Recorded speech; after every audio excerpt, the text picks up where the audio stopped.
The scent of Silvermoon Pack hit me like a physical blow. Pine, winter air, and arrogance. I crouched behind the massive oak, my wolf senses screaming danger as I watched the intruders cross our sacred burial grounds. 3 wolves prowled through the moonlit clearing where my ancestors' bones lay buried, their silver-gray forms moving with the predatory grace that made Silvermoon wolves both feared and despised. My name is Aria Redthorn, beta of the Crimson Ridge Pack, and I'd rather die than let these bastards desecrate our most holy site. The largest wolf, a magnificent beast with storm-colored fur, lifted his head, nostrils flaring. Even in wolf form, I recognized him. Kael Ravenshadow, alpha heir of Silvermoon Pack. The same male who'd humiliated me at the Interpack Council 3 months ago, dismissing my proposal for shared hunting grounds with a smirk that still burned in my memory.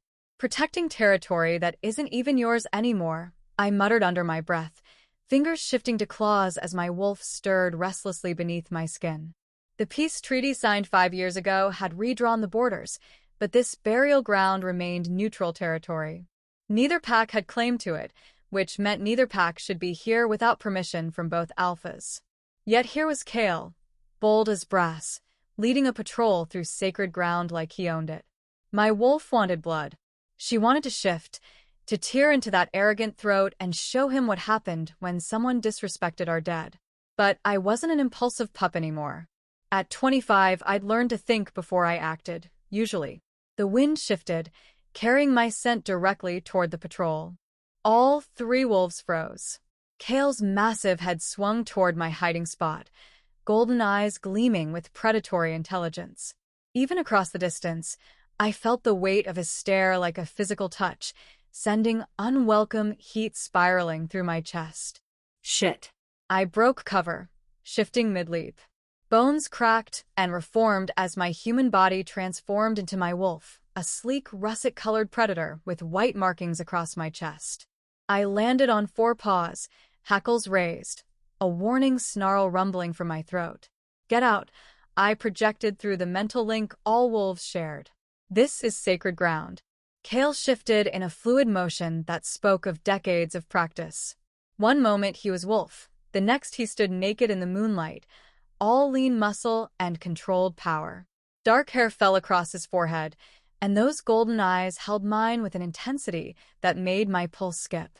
Sacred ground that you're also trespassing on, little beta. His voice was rough velvet, tinged with the same arrogance that made my teeth ache from clenching them.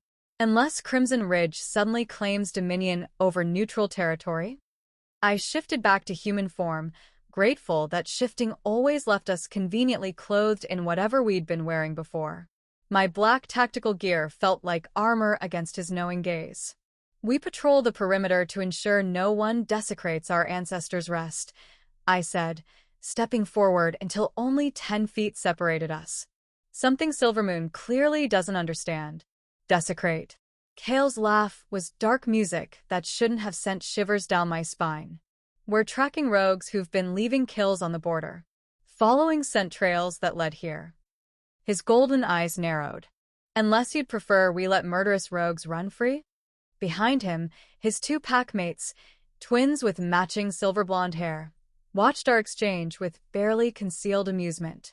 I recognized them. Jax and Phoenix Stormwind, notorious for their loyalty to Kael and their complete lack of respect for other packs.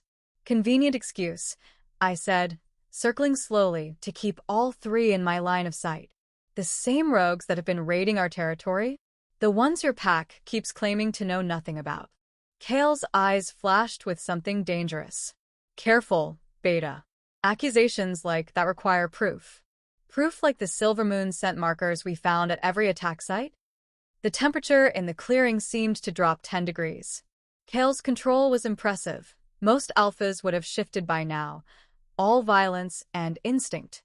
Instead, he stood perfectly still, but I could sense the leashed power in his frame, the way his muscles coiled like a spring ready to snap. You're saying my pack is behind the rogue attacks? It wasn't a question, and the deadly quiet in his voice made my wolf press against my mental barriers, urging caution. But I'd come too far to back down now. I'm saying it's awfully convenient that every attack happens near Silvermoon territory, and our people keep finding your scent where they shouldn't. Our people. Kael stepped closer, and suddenly the space between us felt charged with electricity. As opposed to what? Your mongrels? That did it. The insult to my pack sent rage blazing through my veins. I lunged forward, claws extending, aiming for his throat. Kael caught my wrist mid-strike, his fingers wrapping around my forearm like steel bands. The moment his skin touched mine, the world exploded. Lightning shot through every nerve ending. My wolf howled in recognition, a sound of pure joy and desperate hunger that I'd never heard from her before. The scent of winter pine and midnight storm hit me like a tsunami, so intoxicating I forgot how to breathe. Mate. The word echoed through my mind in my wolf's voice, followed immediately by Kael's sharp intake of breath. His pupils dilated, and I watched realization dawn across his features like a sunrise, beautiful and terrible. No. The word ripped from my throat, hoarse with denial and panic. No, this isn't possible. But even as I spoke, my body betrayed me. Heat pooled low in my belly, and every instinct I possessed screamed at me to get closer, to press myself against this male who was supposed to be my enemy. The mate bond blazed between us like a living thing, demanding acknowledgement. Kael's grip on my wrist tightened, his thumb brushing across my pulse point. The simple touch sent shockwaves of need through my system. Aria. My name on his lips sounded like a prayer and a curse combined. This can't be happening. It's not happening, I said fiercely, trying to pull away. But my traitorous body wouldn't cooperate, drawn to his like a moth to flame. I refused to accept this. Something flickered across his face, hurt, maybe, or surprise at my vehement rejection. Then his expression hardened into the cold mask I knew so well. Good, he said, his voice turning arctic. Because I reject this bond. I reject you as my mate. The formal words of rejection hit me like a physical blow. My wolf howled in anguish, and for a moment, the pain was so intense I couldn't breathe. The bond, barely minutes old, began to fray at the edges, but it didn't break completely. Rejection had to be mutual for a mate bond to sever entirely. I reject you too, I gasped, forcing the words past the agony in my chest. Kael Ravenshadow, I reject you as my mate. But even as I spoke the ritual words, I knew it wasn't working. The bond pulsed between us, wounded but unbroken. We stared at each other in horror, both understanding what this meant. Fate had paired us, sworn enemies, as mates, and our mutual rejection had failed. Kael released my wrist and stepped back, his face a mask of controlled fury. This changes nothing between our packs. Agreed. I rubbed my wrist, trying to erase the burning sensation his touch had left behind. We pretend this never happened. The bond will fade if we stay apart long enough, he said, but uncertainty colored his voice. We both knew that wasn't necessarily true. Mate bonds were capricious, ancient magic that didn't always follow the rules. Behind him, Jax and Phoenix exchanged loaded glances. They'd witnessed everything, which meant by dawn, both packs would know about our impossible pairing. Your packmates, I began. Will say nothing. Kael cut me off, his alpha authority bleeding into his voice as he turned to face the twins. You saw nothing here tonight. Jax opened his mouth to protest, but one look from Kael silenced him. Phoenix just smirked, which somehow felt more dangerous than outright defiance. A howl echoed through the forest, my patrol partner, Marcus, probably wondering where I'd disappeared to. I needed to get back before he came looking and found me standing in a clearing with 3 Silvermoon wolves, looking like I'd been hit by lightning. I have to go, I said, backing toward the treeline. Aria. Kael's voice stopped me. When I turned back, his golden eyes were unreadable. This doesn't end here. Yes, it does, I said firmly. It ends here tonight. Whatever this is, whatever sick joke fate is playing, we don't play along. But even as I spoke, I could feel the bond humming beneath my skin, a constant reminder of what I was trying to deny. Kael's scent would be embedded in my memory forever now, and I knew with horrible certainty that no amount of distance would make me forget the way he'd looked at me in the moment we'd recognized each other. I shifted and ran, my paws silent on the forest floor as I raced away from the clearing. Behind me, I heard the sound of 3 wolves shifting, but they didn't follow. They were smart enough to know that chasing a Crimson Ridge wolf onto our territory would mean war. When I reached Marcus, still in human form and scanning the forest with worried eyes, I forced my breathing to steady. "Rogues?" he asked, noting my rumpled appearance. "False alarm," I lied, hating the taste of deception on my tongue. Scent trail went cold. But as we made our way back to Packlands, I couldn't shake the feeling that my life had just taken a sharp turn into completely uncharted territory. The mate bond pulsed with every heartbeat, a constant reminder that fate had just complicated everything beyond repair. And somewhere in the darkness behind us, I could still feel golden eyes watching. Chapter 2: Denial and Destruction. 3 days. 3 days since the disaster in the burial grounds, and I still couldn't eat, couldn't sleep, couldn't focus on anything except the persistent ache in my chest where the bond pulled toward Silvermoon territory. "You look like death warmed over," my best friend Sage observed, dropping into the chair across from me in the pack house kitchen. Her dark eyes studied my face with the intensity of someone who'd known me since we were pups. "What's eating you?"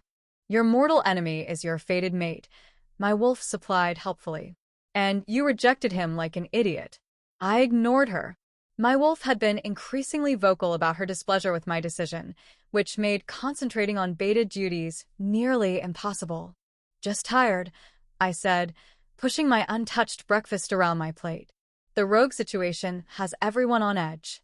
It wasn't entirely a lie. The rogue attacks had escalated, with 3 more incidents reported along our eastern border.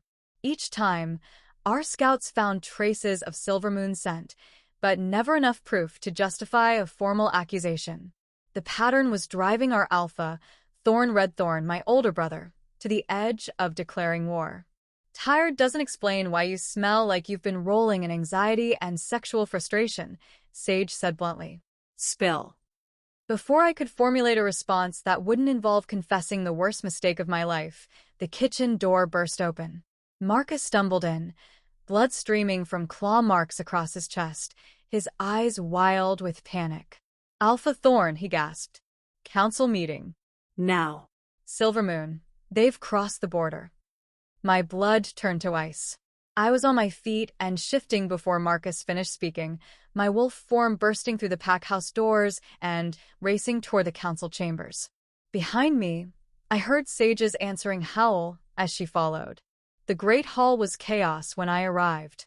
Pack members clustered in angry groups, their voices raised in demands for retaliation. At the center of it all stood my brother, his massive frame radiating the controlled fury that made him one of the most feared alphas in the region. "Report," he commanded as I shifted back to human form.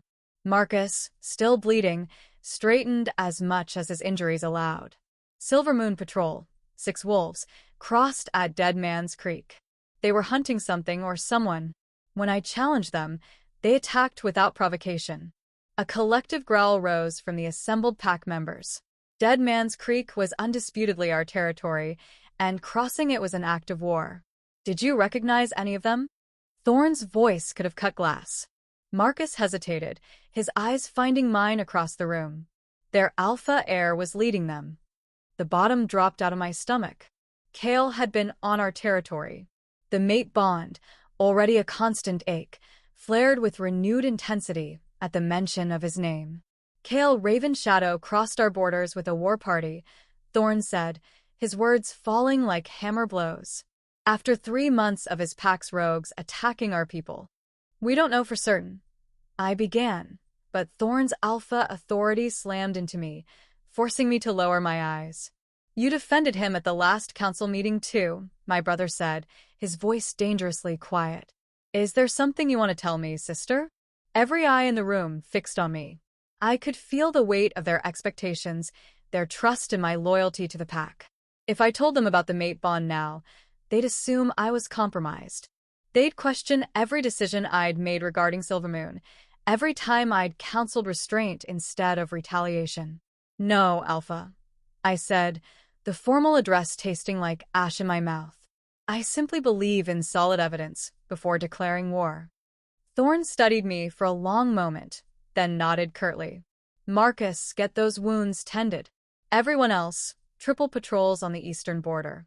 If Silvermoon wants to test our resolve, they'll find us ready."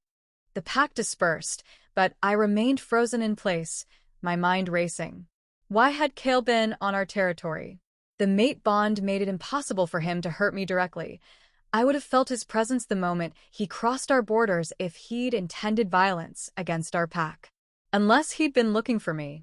The thought sent heat racing through my veins, followed immediately by cold terror. If Kael was seeking me out, it meant the bond was affecting him as badly as it was affecting me.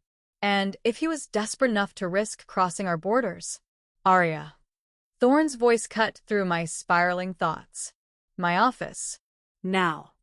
I followed my brother through the pack house, my dread increasing with every step. Thorn's office was a testament to our pack's history. Weapons from ancient battles lined the walls, and the massive desk was carved from a single piece of oak that had grown on our territory for 300 years. He settled into his chair and gestured for me to sit, but I remained standing. Sitting felt too much like surrender. "You've been distracted lately," he said without preamble. "Your son has been off for days. And just now, when I mentioned Kael Ravenshadow, your heart rate spiked like you'd seen a ghost." Thorn was alpha for good reason. His ability to read people, to sense lies and hidden truths, was legendary. I'd never been able to hide anything from him when we were children, and apparently that hadn't changed. "The rogue situation has everyone on edge," I said carefully. "Including me." "The rogue situation." "Right." Thorn leaned back in his chair, his dark eyes never leaving my face. "Tell me, when was the last time you went to the burial grounds?" My blood turned to ice. "What does that have to do with anything?" "Marcus mentioned you investigated a false alarm there 3 nights ago. Alone." His voice was deceptively casual, but I could sense the trap closing around me. The same night our border sensors detected Silvermoon wolves in the area. He knows. The realization hit me like a physical blow. Somehow, my brother had connected the dots. Maybe Marcus had smelled Kael's scent on me, or maybe Thorn's alpha instincts were just that good. "Nothing happened," I said, which was both the truth and the biggest lie I'd ever told. "Aria." Thorn's voice gentled, and suddenly he wasn't my alpha anymore. He was just my older brother, the one who'd protected me from nightmares and taught me how to fight. "Whatever it is, you can tell me. We're family." For a moment, I wanted to break down and confess everything. To tell him about the bond, about the way Kael's touch had set my soul on fire, about the constant ache in my chest that felt like grieving for someone who wasn't dead. But I couldn't, because family or not, Thorn was alpha first, and his duty was to the pack. If he knew about the mate bond, he'd either use it as a weapon against Silvermoon or see me as a liability to be removed from my position. "There's nothing to tell," I said, meeting his eyes steadily. "I'm fine. The pack is secure, and I'll die before I let Silvermoon wolves threaten what's ours." Thorn studied me for a long moment, then nodded slowly. "All right. But Aria? If something was compromising your judgment, you'd tell me, wouldn't you?" "Of course," I lied. The intercom on his desk crackled to life. "Alpha, we have a situation at the main gate." Thorn pressed the button. "Report. Silvermoon delegation, requesting parley. 3 wolves, including their alpha heir." My heart slammed against my ribs. Kael was here, at our gates, requesting formal audience with my brother. The mate bond flared to life, singing with proximity, and I had to grip the back of the chair to keep from swaying. "Tell them to state their business," Thorn commanded. "Sir, they say they have information about the rogue attacks. Evidence that will clear their pack's name." Thorn and I stared at each other. If Silvermoon had proof of their innocence, it would change everything. But it could also be a trap, a way to get inside our defenses. "Let them in," Thorn decided. "Full escort," weapons visible. They meet us in the Great Hall in 10 minutes. As the intercom went silent, my brother turned to me. I want you there. If they're playing games, I need someone who can read between the lines. Perfect. Now I'd have to sit in the same room as Kael, pretending indifference while the mate bond tried to drag me across the space between us. This day just kept getting better. Understood, I said, proud that my voice remained steady. 10 minutes later, I stood at Thorn's right hand in the Great Hall, watching as our guards escorted 3 silver moon wolves through the massive doors. Kael entered first, and despite every effort to remain unmoved, my breath caught at the sight of him. He wore formal pack leathers, black and silver, that emphasized his broad shoulders and lean frame. His dark hair was pulled back, revealing the sharp angles of his face and those devastating golden eyes. When his gaze found mine across the room, the bond flared so intensely that I had to lock my knees to keep standing.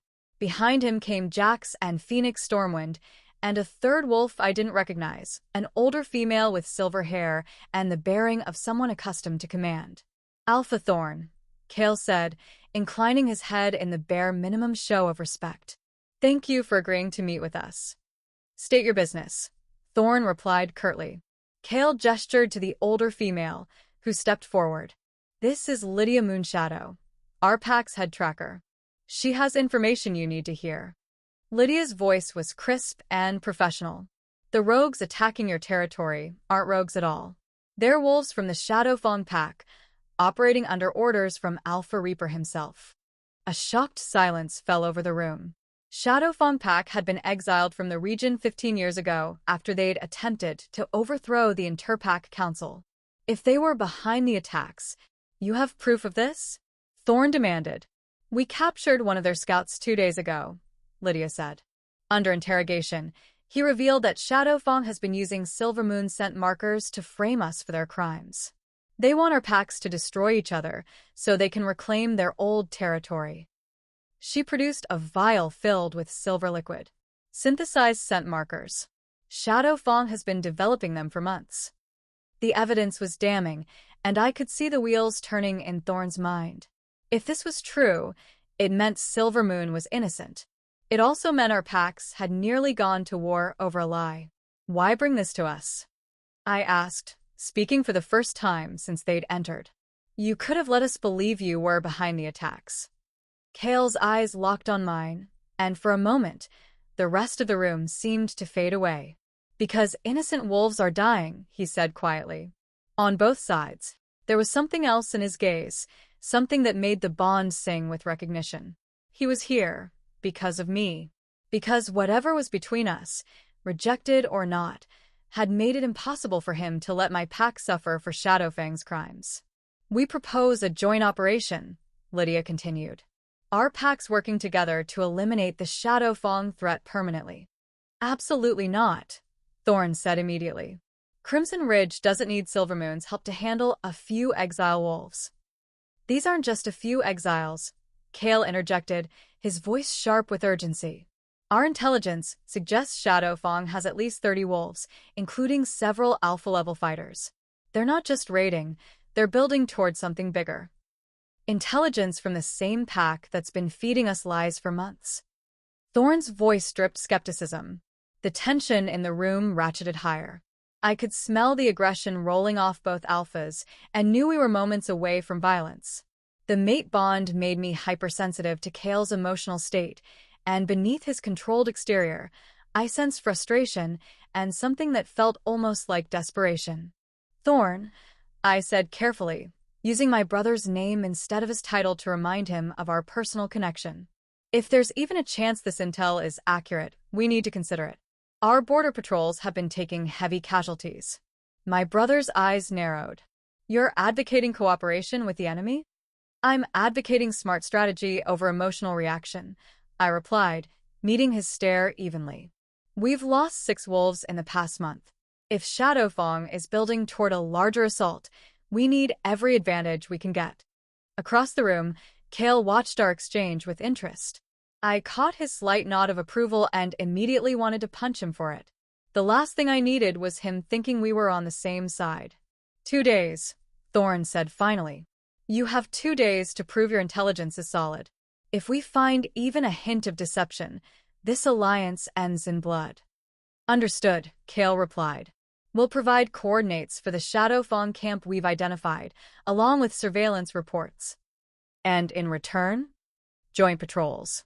Shared intelligence. And when we move against Shadowfang, we do it together. Thorn was quiet for a long moment, weighing the proposal. Finally, he nodded. 2 days. Aria will be our liaison. No. The word screamed through my mind, but before I could protest, Kael spoke. I'll serve as Silvermoon's liaison, which meant I'd be working directly with my rejected mate. The universe clearly had a twisted sense of humor. Fine, Thorn said, oblivious to my internal panic. You'll coordinate from the neutral meeting grounds at Crescent Falls. Daily reports, shared intelligence, and absolute transparency. Agreed, Kael said, but his eyes were on me, dark with an emotion I couldn't name.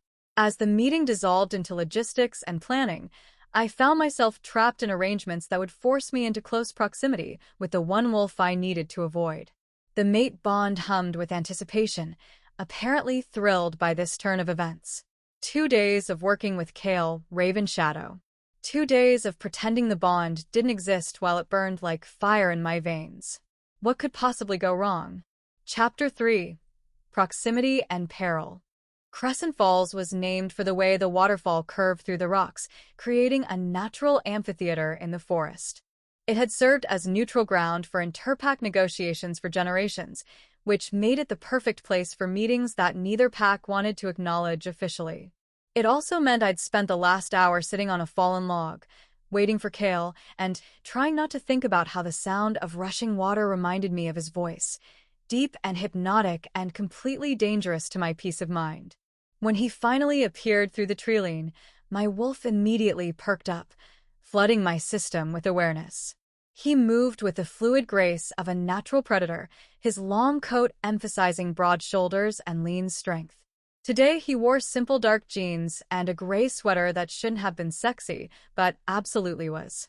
You're late, I said without looking up from the intelligence reports spread across my makeshift table. Had to lose a tail, he replied, settling onto a rock across from me with easy confidence. Phoenix has been following me since yesterday, convinced I'm up to something. Aren't you? Kael's laugh was rough around the edges. Always suspicious, aren't you, little beta? The casual endearment sent heat spiraling through my chest, which only made me more irritated. Don't call me that. What would you prefer? Aria feels too intimate. The way he said my name like he was tasting it made my toes curl in my boots. I'd been Aria to him for exactly 4 minutes in that clearing, and somehow it had felt more personal than anything that had come before. Beta Redthorn will suffice, I said coolly. Formal. I like it. His golden eyes held a glint of amusement that made me want to either kiss him or strangle him. Very professional, Beta Redthorn. I spread the surveillance photos across the makeshift table between us, grateful for something to focus on besides the way the bond hummed every time he spoke. These are the Shadowfang positions your tracker identified? Kael leaned forward to study the images, and his scent, winter pine and storm-dark nights, hit me like a physical force.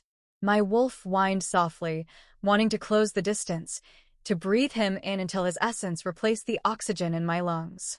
Confirmed sightings at all 3 locations, he said, pointing to camps marked in red ink.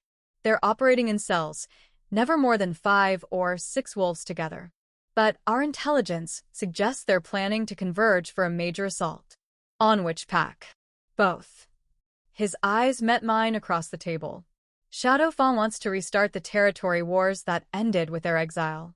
If they can get Crimson Ridge and Silvermoon to destroy each other, they can sweep in and claim whatever's left.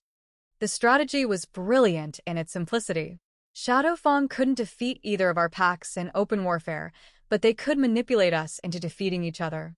Your pack's been investigating this for how long? I asked, studying the detailed surveillance reports. 6 weeks. Since the attack started. And you didn't think to share this intel with us because? Kael's jaw tightened. Because the last time Silvermoon offered cooperation, Your alpha called us silverbacked liars and threatened to mount our pelts on his wall. Fair point. Thorn wasn't known for his diplomatic skills.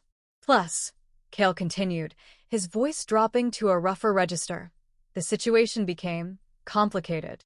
Our eyes met and held. The bond flared between us, a living thing that demanded acknowledgement. For a moment, the space between us felt charged with electricity, and I could see the same desperate hunger in his gaze that clawed at my insides. Then reality crashed back in. We were sworn enemies from rival packs, sitting in neutral territory planning a war against mutual enemies. The fact that we were fated mates only made everything infinitely more complicated. The bond doesn't change anything, I said firmly, as much for my own benefit as his. Doesn't it? Kael's voice was soft, dangerous. You can barely look at me without your pupils dilating. Your sense spikes with arousal every time I move closer. And right now, your wolf is begging you to come over here and stop. The word came out sharper than intended. Whatever you think you're sensing, you're wrong. But we both knew he wasn't wrong. The mate bond made it impossible to lie about our physical responses to each other. Even now, my skin felt too tight, and every instinct I possessed urged me to close the distance between us. Fine, Kael said, settling back against his rock. Let's pretend we're just two wolves forced to work together. Nothing more. Good. Now, about these shadow fawn positions. A howl echoed through the forest, cutting me off mid-sentence. The sound raised every hair on my body. It was the hunting cry of wolves who'd found their prey. And it was coming from the direction of Crimson Ridge territory. Kael was on his feet before the howl faded, his eyes scanning the treeline. That's not one of yours. No. I was already shifting, my wolf form exploding into existence as panic flooded my system. That's Shadowfawn. We ran together through the forest, two natural enemies united by circumstance and the shared need to protect what was ours. Kael's wolf was magnificent, larger than mine, with storm-colored fur that seemed to absorb moonlight. In any other situation, I would have admired his raw power and grace. Right now, I was just grateful he was fast enough to keep up. The sounds of battle reached us before we saw the fighting. Snarls, howls, and the distinctive crack of bones breaking echoed through the trees. When we burst into a clearing 2 miles from our border, the scene was chaos. 5 Shadowfawn wolves had cornered a pair of our patrol guards, young wolves who'd been assigned to the supposedly safe interior routes. The attackers were brutal and efficient, clearly intending to leave no survivors. I launched myself at the nearest Shadowfawn wolf without hesitation, my jaws finding his throat before he could react. Beside me, Kael took down 2 more with a savagery that was beautiful and terrifying to watch. The fight was over in minutes. When the dust settled, 3 Shadowfawn wolves lay dead, and 2 had fled deeper into the forest. Our patrol guards were injured but alive, their eyes wide with shock and gratitude. "Thank you," the younger one gasped as I shifted back to human form. They came out of nowhere. Kael crouched beside the other injured wolf, his hands surprisingly gentle as he examined a deep gash across her shoulder. "This needs medical attention. Can you make it back to your pack house?" "I think so," she said, then looked between us with confusion. You're Silvermoon." "Sometimes enemies of my enemies become temporary allies," Kael said diplomatically. After we'd helped the injured wolves start their journey home, Kael and I found ourselves alone in the blood-scented clearing. The adrenaline crash hit me like a wave, leaving my hands shaking and my wolf howling with satisfaction at having fought beside our mate. "You saved them," I said, still trying to process what had just happened. "We saved them," Kael corrected. "You moved faster than I've ever seen a beta move. Where did you learn to fight like that?" Pride warmed my chest before I could stop it. Compliments from enemy alphas weren't supposed to feel like victory. My brother trained me personally. He said if I was going to be beta, I needed to be twice as good as any male who might challenge my position. Smart alpha. Kael's eyes held something that looked suspiciously like respect. Most packs still don't allow female betas. Most packs are stuck in the past. Agreed. We stared at each other across the clearing, and I realized we were having our first real conversation, not as enemies, not as reluctant allies, but as two wolves who'd just fought side by side and found they worked well together. It was terrifying. "This doesn't change anything between our packs," I said quickly. "Of course not." But Kael's voice held a note I couldn't identify. "Though I have to admit, you fight like a wolf twice your size. Flattery won't make me trust you." "Good. Trust should be earned." He stepped closer, and the bond immediately responded, sending heat racing through my veins. "But partnership, that might be possible. Partnership implies equality. Your pack has spent months making mine look like fools. And your pack has spent years treating mine like second-class citizens at every council meeting." Kael shot back, his control slipping enough to let me see the anger underneath. "Don't pretend this feud is one-sided, Aria."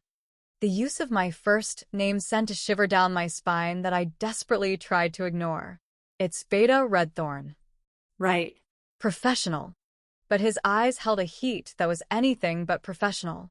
A distant howl echoed through the forest, the call of Crimson Ridge wolves responding to the attack. Soon this clearing would be crawling with my packmates, and I couldn't afford to be found standing this close to Kael Ravenshadow, looking like I wanted to either fight him or climb him like a tree. "I need to go," I said, taking a deliberate step backward. "Tomorrow night. Same place, same time." It wasn't a request, and the assumption in his voice made my wolf bristle with challenge. "I'll be here when I'm here." "You'll be here," Kael said with infuriating certainty, "because you care about your pack more than you hate mine." He was right, which only made me more furious. I turned and stalked toward the treeline, but his voice stopped me at the edge of the clearing. "Aria." I looked back despite my better judgment. The bond may be rejected, but it's not broken. Fighting it will only make it stronger. "Then I guess we'll both have to suffer," I said, and disappeared into the forest before he could respond. But as I ran home through the moonlit trees, I couldn't shake the memory of how perfectly we'd moved together in battle, or the way his eyes had softened when he'd tended to the injured wolves. And I definitely couldn't ignore the way my wolf kept looking back toward Crescent Falls, whining softly, like she'd left something precious behind. Chapter 4. Forced Proximity. The Shadowfang attack had changed everything. Within hours, every major pack in the region knew that the exiled wolves were back and planning something big. The Interpack Council called an emergency session, demanding all alphas attend to coordinate a response. Which meant I was sitting in a conference room in the council building, trying to concentrate on battle plans while Kael Ravenshadow sat directly across from me, his presence making my skin buzz with awareness. "The northern approach is suicide," Alpha Helena Stormbane was saying, her finger tracing routes on the tactical map. "Shadowfang will see us coming from miles away." "Unless we create a distraction," suggested Alpha Marcus Ironwood from the Western Territories. "Draw their attention while the main force flanks from the east." Thorn leaned forward, his massive frame dwarfing the conference table. "And who exactly volunteers for this suicide distraction mission?" "Joint Crimson Ridge and Silvermoon Patrol," Kael said without hesitation. "Our packs know each other's fighting styles well enough to coordinate effectively." Every alpha in the room turned to stare at him. The suggestion that our ancestral enemies could work together was absurd enough to border on insulting. "You want our wolves to trust Silvermoon in battle?" Thorn's voice was dangerously quiet. "I want our wolves to stop dying while we argue about pride," Kael replied coolly. "Shadowfang is counting on our hatred for each other. The longer we maintain this feud, the stronger they become." Alpha Stormbane snorted. "Pretty words from the pack that's been sabotaging border negotiations for 5 years. Helena." The quiet voice belonged to Elder Sage Moonwhisper, the oldest wolf on the council, and the only one whose authority even alphas respected.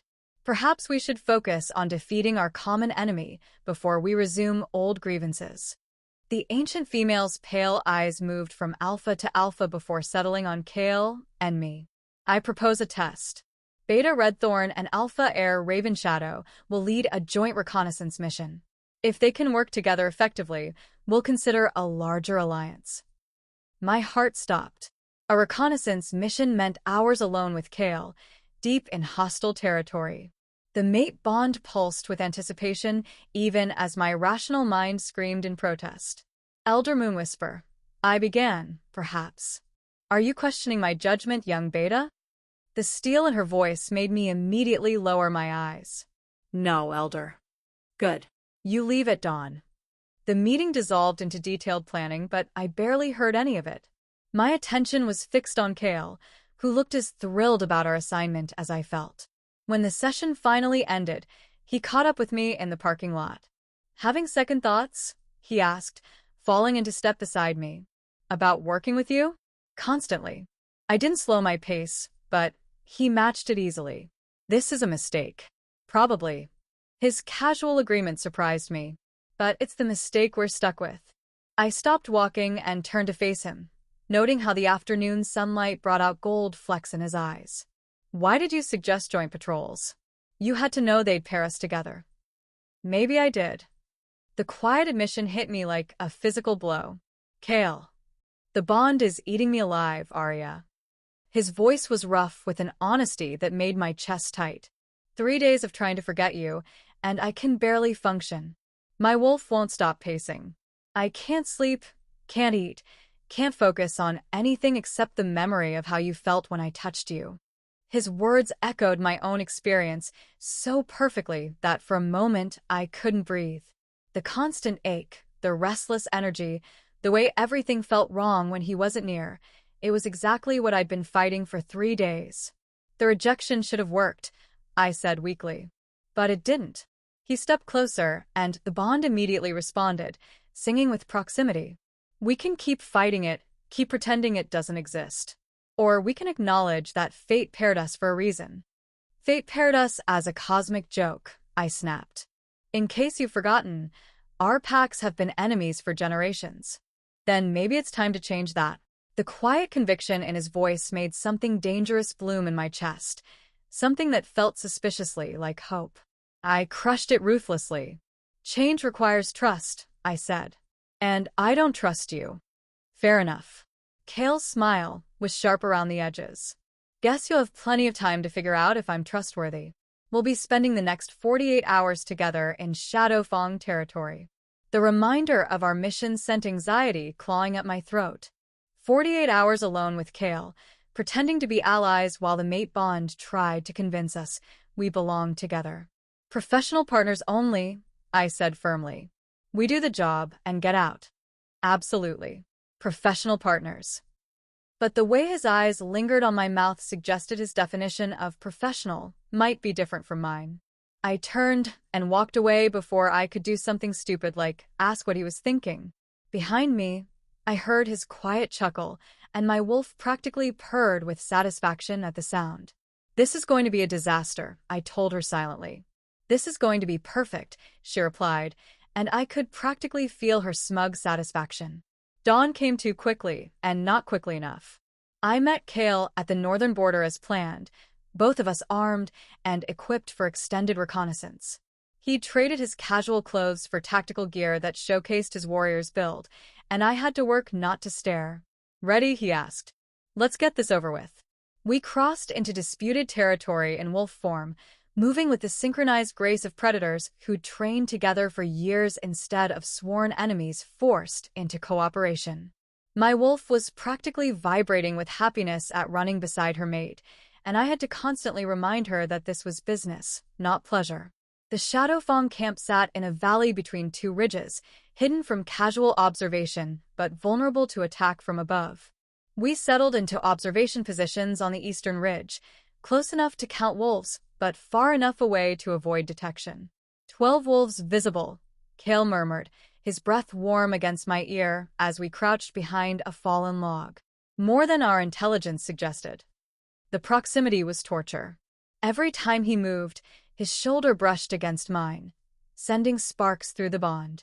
His scent surrounded me, making it difficult to focus on anything except the way his muscles shifted under his tactical vest.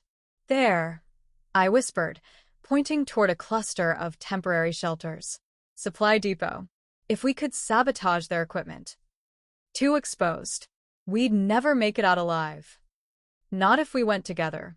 but a single wolf moving fast. Absolutely not. The alpha authority in his voice made my wolf automatically want to submit, which only increased my irritation. You don't give me orders, Ravenshadow. I'm not ordering. I'm asking. His golden eyes held mine, intense and pleading. Don't risk yourself for intelligence. We can gather other ways. The concern in his voice did dangerous things to my resolve. When was the last time anyone other than my brother had worried about my safety? When had anyone looked at me like losing me would be devastating? He's your mate, my wolf said smugly. Of course he's protective. I pushed the thought away and refocused on the camp below. But as the hours passed, I became increasingly aware of how naturally we worked together. Kael anticipated my movements, shared observations without being asked, and provided backup support like we'd been partners for years. It was everything I'd never known I wanted in a patrol partner. And that made him exponentially more dangerous. Movement at the tree line, Kael said suddenly, his voice sharp with alarm. I followed his gaze and cursed under my breath. A patrol of 6 Shadowfang wolves was moving directly toward our position, their noses to the ground like they were following a scent trail. They've found us, I breathed. Impossible. We're downwind, and Kael's words cut off as understanding dawned on both of us simultaneously. The mate bond. The constant exchange of scents and pheromones between bonded pairs created a signature that trained trackers could follow. Even rejected, our bond was apparently strong enough to leave a trail. We need to move. Now. But before we could shift and run, the Shadowfang patrol crested the ridge. 6 pairs of hostile eyes fixed on us, and I heard the distinctive sound of claws extending. Well, well, said the lead wolf as he shifted to human form. He was massive, scarred, with the kind of smile that promised pain. Crimson Ridge and Silvermoon, working together. How unexpected. Temporarily allied against common enemies, Kael said coolly, but I could sense the tension coiled in his frame. I'd suggest you withdraw before this becomes unpleasant. The Shadowfang Alpha laughed, and the sound made my skin crawl. 6 against 2, and you're making threats? Alpha Reaper will be so pleased to hear that the rival packs are cooperating. It'll make destroying you both so much easier. He gestured to his pack mates, and I saw claws and fangs extending as they prepared for violence. In wolf form, we might be able to outrun them. In human form, we were outnumbered and outmuscled. But running meant abandoning our mission. And more importantly, it meant letting these bastards report back to their alpha that our packs were working together. Aria, Kael said quietly, when I give the signal, shift and run for Crimson Ridge territory. Like hell. I palmed the silver knife in my belt, grateful for my brother's insistence that I always carry backup weapons. We go together or not at all. Something flickered in Kael's eyes. Surprise, maybe, or approval. Together then. The first Shadowfang wolf attacked without warning, shifting mid-leap into a black-furred monster with jaws like a bear trap. Kael met him head-on, their collisions so violent it shook the ground beneath my feet. I spun to face 2 more attackers, my knife finding flesh as claws raked across my ribs. Pain flared bright and sharp, but the mate bond was singing now, flooding me with strength and speed I didn't know I possessed. Protect, mate, my wolf snarled, and suddenly I was fighting with a ferocity that surprised even me. The battle was brutal and chaotic. Shadowfang wolves fought like the exiles they were, dirty, desperate, with nothing left to lose. But Kael and I moved like we'd been fighting together for years, covering each other's backs, anticipating attacks, working in perfect synchronization. When the last Shadowfang wolf fell, we stood panting in the bloodied clearing, both of us injured but alive. Kael had a deep gash across his shoulder, and I could feel blood seeping from the claw marks on my ribs. "You're hurt," he said, moving toward me with concern written across his face. "So are you." But I didn't step away as he approached. The battle had stripped away pretense, leaving us raw and honest in a way that felt more intimate than any conversation we'd shared. "Let me see." His fingers brushed the torn fabric of my vest, and even through the pain, His touch sent electricity racing through my system. Kael. His name escaped as barely a whisper. I know. His voice was rough, with the same need that clawed at my insides. I feel it too. For a moment, we stood frozen in the aftermath of violence, staring at each other with an intensity that made the air feel thick and charged. The mate bond pulled at both of us, demanding acknowledgement, begging us to stop fighting what was clearly meant to be. Then reality crashed back in. 6 dead Shadowfang wolves lay around us, and their absence would be noticed soon. We needed to report back to our respective packs and pretend that working together hadn't felt like the most natural thing in the world. We should go, I said, hating how breathless I sounded. Yeah. But Kael didn't move, and neither did I. The spell broke when howls echoed from the direction of the Shadowfang camp, their pack mates calling for the missing patrol. Soon, this ridge would be crawling with hostile wolves. Move, Kael commanded, and this time I didn't argue with his alpha authority. We ran through the forest side by side, wounded but alive, carrying intelligence that could save both our packs. But all I could think about was the way we'd fought together, the perfect synchronization, the way Kael had put himself between me and danger without hesitation. And the way part of me was already looking forward to tomorrow night's meeting, despite every rational reason to dread it. Chapter 5: Secrets and Revelations. You smell like Silvermoon. Sage's accusation hit me the moment I walked into the pack house kitchen, still bloody and exhausted from the reconnaissance mission. My best friend stood with her arms crossed, dark eyes flashing with suspicion and hurt. I spent the day in joint patrol with their alpha heir, I said carefully, heading for the medical supplies kept in the kitchen cabinet. Elder Moon whispers orders. Joint patrol doesn't explain why you reek of arousal and emotional chaos. Sage moved to block my path, her beta senses picking up details I'd hoped to hide. What aren't you telling me? Before I could formulate a lie that wouldn't immediately crumble under scrutiny, Marcus burst through the kitchen door, his eyes wild with panic. Aria, thank the moon you're back. We've got a situation. What kind of situation? I asked, grateful for the interruption but alarmed by the terror in Marcus's scent. Shadowfang wolves. They hit the Eastern Patrol an hour ago, but this time they didn't just attack and run. They took prisoners. The medical supplies slipped from my suddenly nerveless fingers. Who? Connor and Beth from the evening shift. Young wolves, barely past their first transformation. Marcus's voice broke slightly. Aria, they're just kids. Rage flooded my system, so pure and hot it momentarily drowned out the mate bond's constant ache. Connor was 19, Beth 18, both from families who'd served Crimson Ridge for generations. The thought of them in Shadowfang hands made my wolf bare her teeth. Where's Thorn? War Council with the senior warriors. They're planning a rescue mission, but... Marcus hesitated. But what? The Shadowfang camp they were taken to isn't the one you and Ravenshadow scouted today. It's deeper in disputed territory, heavily fortified. Alpha Thorn is talking about a full assault, which would mean open warfare with an enemy we didn't fully understand, potentially sacrificing dozens of wolves to save 2. It was exactly the kind of emotional decision that had gotten packs destroyed in the past. I need to speak with my brother. Aria, Sage called as I headed for the door. Whatever's going on with you and the Silvermoon Alpha heir, be careful. The way you smell, it's like you're bonded.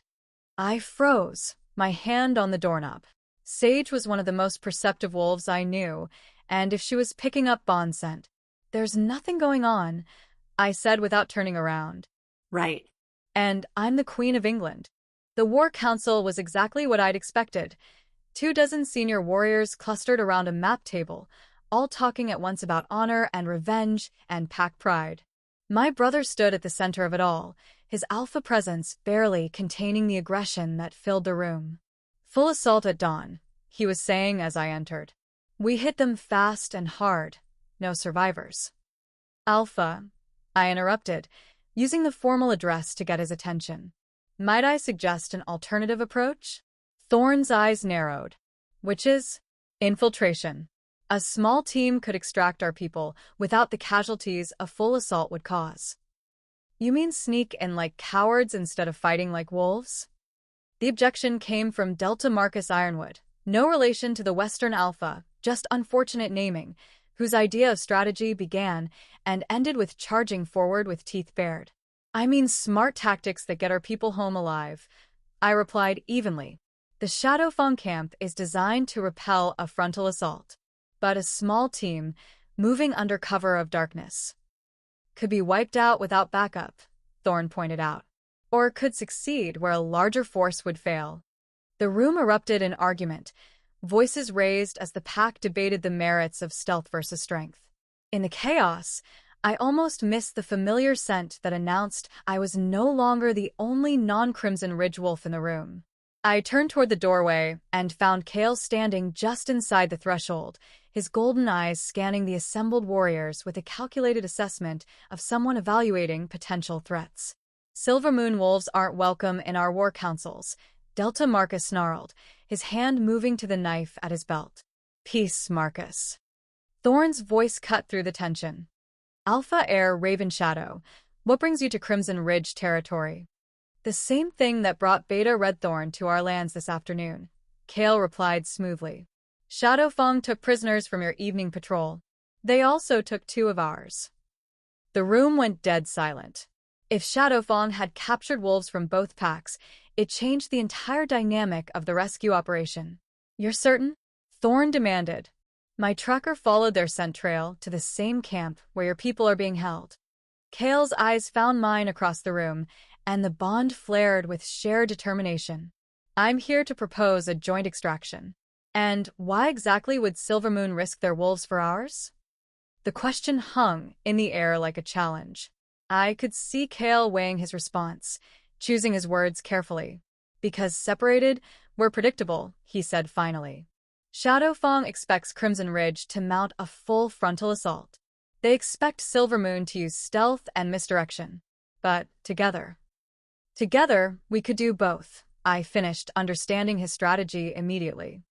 Distraction and infiltration simultaneously. Exactly. Kael's approval sent warmth flooding through me that I desperately tried to ignore. Your pack provides the distraction.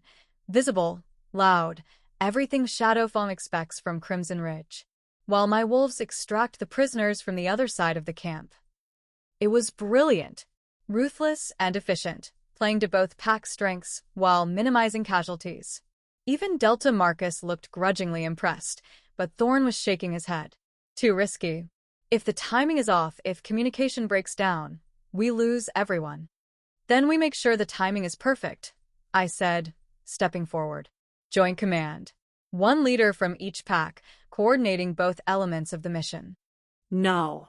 Thorn's refusal was immediate and absolute. I won't put my sister in command of a mission with Silver Moon wolves. Then don't put me in command because I'm your sister, I said, meeting his stare evenly. Put me in command because I'm the best tactical mind in this room and you know it. Angry mutters rose from the assembled warriors, but none of them could deny the truth of my words. I'd been studying military strategy since I was old enough to read, and my success rate on dangerous missions was unmatched in pack history. Joint command with him? Thorn jerked his head toward Kael. If that's what it takes to bring our people home alive. My brother was quiet for a long moment, his alpha instincts warring with his protective brother impulses. Finally, he nodded grimly. 6 hours to plan. You leave at midnight. As the War Council dissolved into mission planning, I found myself standing beside Kael, our shoulders almost touching as we studied tactical maps. The proximity was both heaven and hell, close enough to catch his scent with every breath, but surrounded by too many witnesses to acknowledge what was happening between us. This could work, he said quietly, his finger tracing infiltration routes on the map. It has to work. I pointed to guard rotations marked in red ink. For guards at the prisoner-holding area, rotating every 2 hours. If we time the distraction right,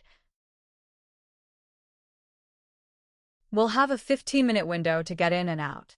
Kael's hand moved to cover mine on the map, and even through my tactical gloves, his touch sent electricity shooting up my arm. I should have pulled away. Should have maintained professional distance and reminded him that we were temporary allies at best. Instead, I found myself studying the elegant lines of his fingers, the way his pulse beat steady and strong in his wrist, the small scar that ran across his knuckles. Aria. His voice was rough, barely above a whisper. If something goes wrong tonight, nothing will go wrong, I said firmly, finally pulling my hand away. We plan for every contingency, execute flawlessly, and bring everyone home. And after? When the mission is over and we go back to being enemies. The question hung between us like a loaded weapon. I could feel every wolf in the room pretending not to listen while hanging on our every word. Then we go back to being enemies, I said, the words tasting like poison. This changes nothing, Kael. But even as I spoke, I knew I was lying. Everything had already changed. The way we moved together, anticipated each other's thoughts, protected each other without question, it was partnership at a level I'd never experienced. And pretending otherwise was becoming harder with every passing moment. Right, Kael said, his voice carefully neutral. Nothing at all. 6 hours later, I crouched in the darkness outside the Shadowfang camp, my heart hammering against my ribs as I waited for Kael's signal. The plan was elegant in its simplicity. Crimson Ridge would stage a loud, obvious assault on the eastern approach, while Kael and I infiltrated from the west to extract the prisoners. The irony wasn't lost on me that I was about to risk my life alongside the wolf I'd sworn to hate. Ready? Kael's voice echoed through the mental link we'd established for the mission. Ready. Remember, in and out, no heroics. Says the Alpha who insisted on joint command instead of sending someone expendable. I felt his amusement through the bond, warm and intimate in a way that made my chest tight. You're many things, Aria Redthorn, but expendable isn't one of them. Before I could process the implications of that statement, explosions erupted from the eastern side of the camp. Thorn's distraction had begun, loud, violent, and completely obvious. Exactly as planned. Go, Kael commanded. We moved like shadows, slipping between guard posts as Shadowfang wolves rushed to respond to the eastern assault. The prisoner-holding area was exactly where our intelligence had indicated, a reinforced shelter at the center of the camp, guarded by 2 wolves who were currently staring toward the sounds of battle. I took the guard on the left, my silver knife finding the space between his ribs before he could raise an alarm. Beside me, Kael eliminated the second guard with brutal efficiency. Inside the shelter, we found 4 young wolves chained with silver, Connor and Beth from my pack, and 2 Silvermoon wolves I didn't recognize. All of them looked up with a mixture of hope and disbelief as we entered. Beta Aria? Connor's voice was weak, but relieved. How did you? Explanations later, I said, already working on his silver restraints. Can you walk? I think so. Behind me, Kael was freeing his pack mates with the same focused efficiency he brought to everything else. The silver chains fell away, and I felt a surge of satisfaction at the sight of the young wolves struggling to their feet.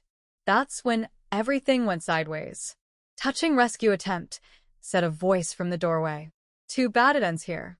Alpha Reaper filled the entrance like a nightmare made flesh. 7 feet of scarred muscle and predatory grace, with eyes like black ice and scars that told stories of violence I didn't want to imagine. Behind him stood a dozen more Shadowfang wolves, all with the lean hunger of predators who'd been denied a kill. The distraction was obvious, Reaper continued, his smile revealing teeth filed to points. Did you really think we'd fall for something so primitive? Run, Kael projected through our link, his mental voice tight with desperation. Take the prisoners and run. Not without you, Aria. We go together or not at all. Remember? I felt his reluctant approval through the bond, followed immediately by resignation. We were outnumbered 12-2, with 4 injured wolves to protect. The math was simple and brutal. Alpha Reaper, Kael said, stepping forward with the kind of confidence that came from generations of alpha breeding. I propose a deal. Reaper's laugh was like breaking glass. You're hardly in a position to negotiate, pup. The Interpack Council knows where we are. If we don't report back by dawn, every pack in the region will descend on this camp. Let them come. will be long gone, and you'll be very dead. The casual certainty in his voice made my blood run cold. But instead of the fear I should have felt, all I could focus on was the way Kael had positioned himself between me and the greatest threat. Even now, outnumbered and facing certain death, his first instinct was to protect me. "Mate Bond," my wolf whispered. "He can't help himself." "Besides," Reaper continued, "killing the heirs of both rival packs sends exactly the message I want. Your deaths will start a war that destroys what's left of pack civilization in this region." He gestured to his wolves, and I saw them tense for the killing strike. In seconds, we'd all be dead, for young prisoners and the 2 wolves who'd try to save them. That's when Kael did something completely unexpected. He grabbed my hand, his fingers lacing through mine, and suddenly the mate bond exploded between us like a supernova. Power flooded through our connection, not just his alpha strength or my beta speed, but something entirely new. Something that felt like completion. Now he projected, and we moved as one. The combined force of our attack took Shadowfang by surprise. Kael shifted mid-leap, his wolf form crashing into 3 enemies simultaneously. I spun and struck, my movements impossibly fast and precise, guided by instincts I didn't understand. But the real shock was the way power flowed between us through our joined hands. Every strike Kael landed sent strength surging through the bond to me. Every dodge I made seemed to enhance his speed and reflexes. "Mate bond amplification," my wolf explained with savage satisfaction. "True mates fighting together are unstoppable." For 60 seconds, we were unstoppable. Shadowfang wolves fell around us like wheat before a scythe, their greater numbers meaningless against the supernatural synchronization that came from a fully realized mate bond. Then Reaper himself entered the fight, and everything changed. The Exile Alpha was ancient, powerful, and completely without mercy. His claws raked across Kael's ribs, sending agony flooding through our connection. I felt his pain like my own, the bond making us vulnerable in ways we'd never experienced. "Break the connection," Kael gasped through our link. "You're taking damage you shouldn't." "Never." But Reaper had noticed our joined hands, the way power flowed between us like visible light. His black eyes lit up with malicious understanding. "Mates," he breathed, his voice filled with cruel delight. Well, this is even better than I'd hoped." He lunged for me instead of Kael, claws extended toward my throat. I saw death coming and knew there was no time to dodge, no way to block an alpha-level strike. That's when Kael threw himself between us. Reaper's claws meant for my heart found Kael's chest instead. Blood sprayed across the shelter walls as he went down hard, his golden eyes wide with shock and pain. "No!" The scream tore from my throat as the mate bond exploded with agony. Kael's pain became mine, his weakening heartbeat echoing in my chest like a countdown to disaster. Power erupted from somewhere deep inside me. Not beta strength, but something primal and ancient and absolutely furious. I moved faster than thought, my knife finding Reaper's throat before he could strike again. The Exile Alpha's eyes went wide with surprise as his lifeblood poured over my hands. He crashed to the ground, taking half his pack's morale with him. "Retreat," one of the surviving Shadowfang wolves howled. "Alpha is down. Retreat." In seconds, the shelter was empty except for me, Kael, and 4 freed prisoners. I dropped to my knees beside my fallen mate, my hands frantically assessing the damage. "How bad?" Kael gasped, his face pale, but his eyes still alert. "Bad enough." 3 parallel gashes ran from his collarbone to just below his heart. Deep, but not immediately fatal if we could stop the bleeding. "Why did you do that?" "Because you're my mate." His voice was matter-of-fact, like jumping in front of certain death was the most natural thing in the world. "Rejected or not, I can't let you die." Tears I didn't know I was shedding splashed onto his torn shirt. "You idiot. We could have both died." But we didn't. His hand found mine, fingers weak but determined. And now 4 young wolves get to go home to their families.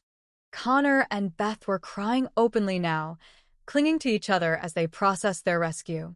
The 2 Silva Moon wolves, both young males with matching auburn hair, stood guard at the entrance, watching for returning enemies. "Can you shift?" I asked Kael, pressing my hands against his wounds to slow the bleeding. "Don't think so. Too much silver in their claws."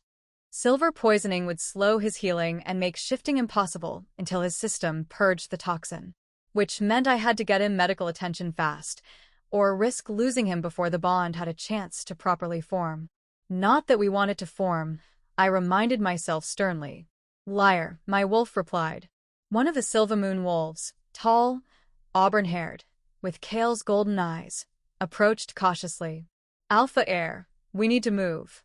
More Shadow Fang wolves will come." "This is my cousin Devon," Kael said weakly. "And that's his brother Ash. They'll help get everyone home safely."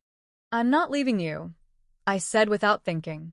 Devon's eyes widened, and I realized how that must have sounded. Like I cared more about an enemy alpha's survival than my own pack duties. "I mean," I amended quickly, "someone needs to ensure our prisoner exchange proceeds fairly."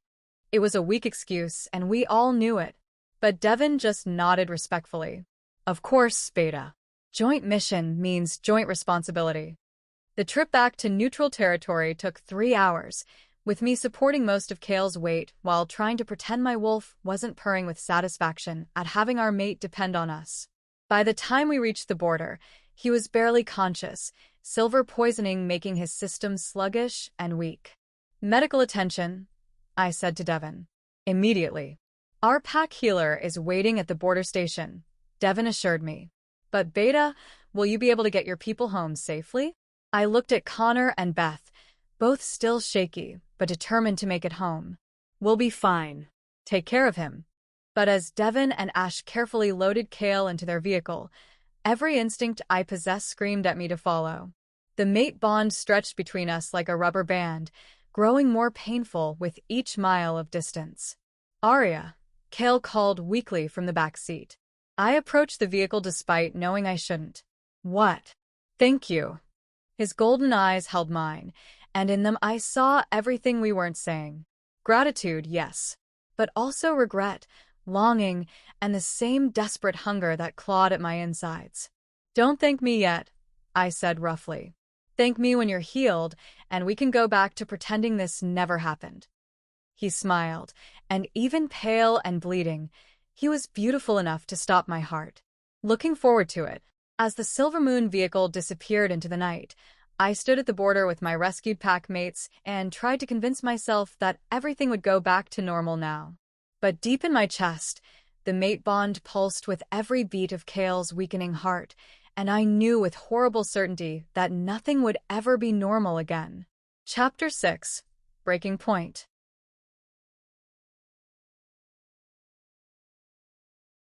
"2 weeks. 14 days since the Shadow Fang rescue mission, and I was slowly going insane. The mate bond, strengthened by our joined power during the fight, had become a constant presence in my life. I felt Kael's emotions like they were my own, his frustration, his restless energy, and underneath it all, a longing so intense it took my breath away. He was healing. I knew, because I could feel his strength returning through our connection. But the silver poisoning had been severe, keeping him bedridden longer than either of us had anticipated. And I was losing my mind from worry I couldn't acknowledge, and need I couldn't satisfy.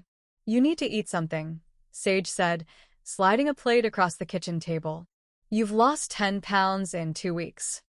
I stared at the sandwich without seeing it. "I'm fine. You're wasting away. And, before you blame it on work stress, I've seen wolves under pressure before. This is something else entirely." My best friend's dark eyes held a knowing look that made my stomach clench with anxiety. Sage was too perceptive for my own good, and I was apparently a terrible liar when it came to hiding supernatural bonds with enemy alphas. "There's nothing." "Cut the crap, Aria." Sage's voice turned sharp with frustration. "You think I don't know what a mate bond looks like? My parents were bonded, remember? I grew up watching the way they moved around each other, the way they could sense each other's emotions across pack territory." My blood turned to ice. "Sage, you bonded with him during the rescue mission, didn't you? That's why you've been a walking disaster for 2 weeks." That's why you smell like grief and sexual frustration had a baby. The brutal accuracy of her assessment hit me like a physical blow. I opened my mouth to deny it, but what came out instead was a broken sound that might have been a laugh or a sob. It's complicated, I whispered. Complicated how? Either you're bonded or you're not. We rejected each other. The words felt like glass in my throat. The night we first met, we both formally rejected the bond. But it didn't break completely, and when we fought together against Shadowfang, it solidified. Sage's eyes widened with understanding. Oh, honey, a rejected bond that gets reinforced through combat? That's like trying to dam a river with tissue paper. She was right. The partial bond we'd been fighting for weeks had become something unbreakable during those moments when we'd moved as one against our enemies. Now I could feel Kael's presence like a constant ache, could sense his emotions bleeding through into mine. And the worst part?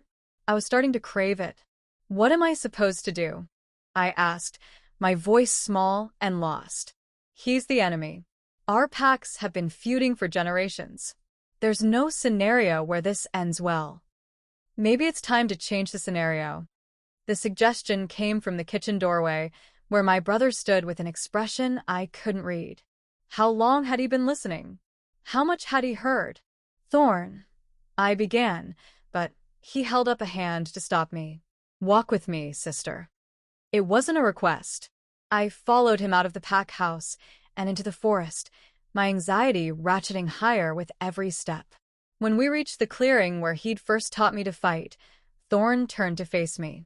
How long have you known? He asked quietly. There was no point in lying. Since the night we met at the burial grounds. And you said nothing because I'm your beta first, your sister second. Because the pack's well-being comes before my personal desires. Because you were scared, Thorn interrupted, his voice gentling. Scared of what it meant, scared of how it would change things. Tears I'd been holding back for weeks finally spilled over. I tried to reject him, Thorn.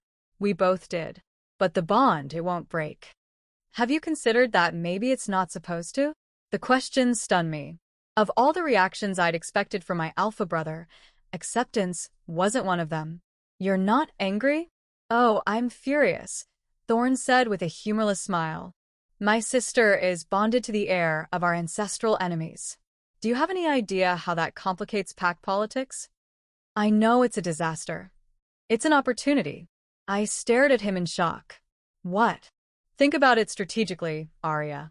Our packs have been weakening each other for generations while threats like Shadowfang gathered strength in the shadows. We nearly lost everything because we were too busy feuding to see the real enemy. So a mate bond between our families could end the feud permanently. Unite the packs, combine our territories and resources. Thorn's eyes gleamed with the kind of strategic thinking that had made him a formidable alpha. It would create the strongest pack alliance in the region. You're talking about politics. I'm talking about.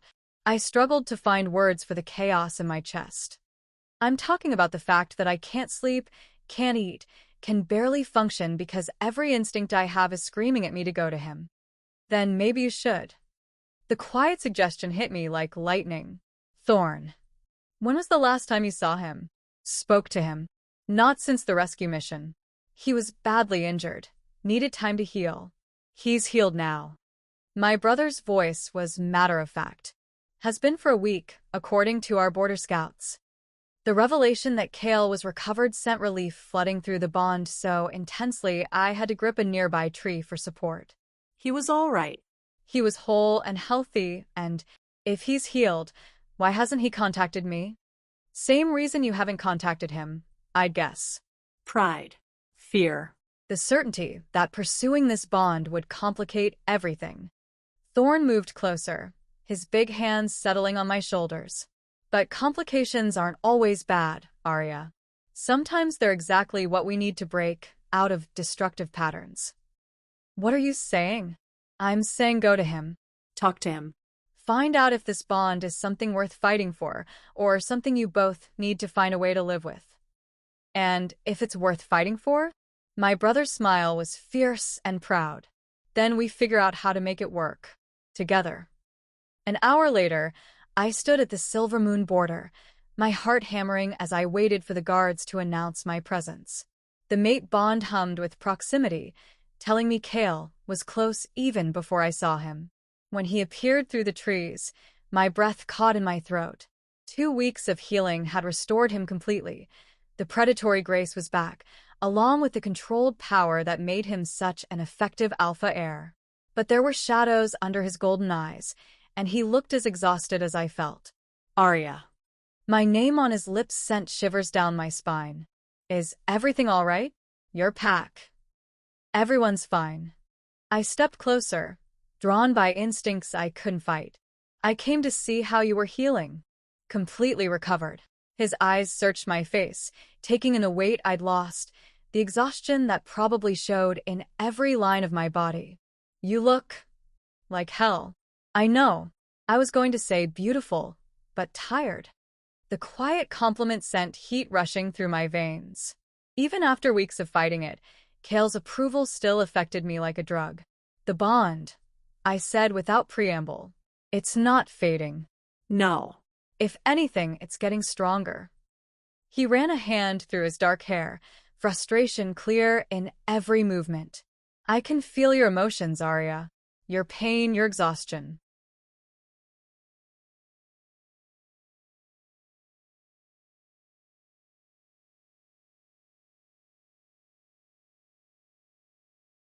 Do you have any idea what it's like, knowing you're suffering and being unable to help?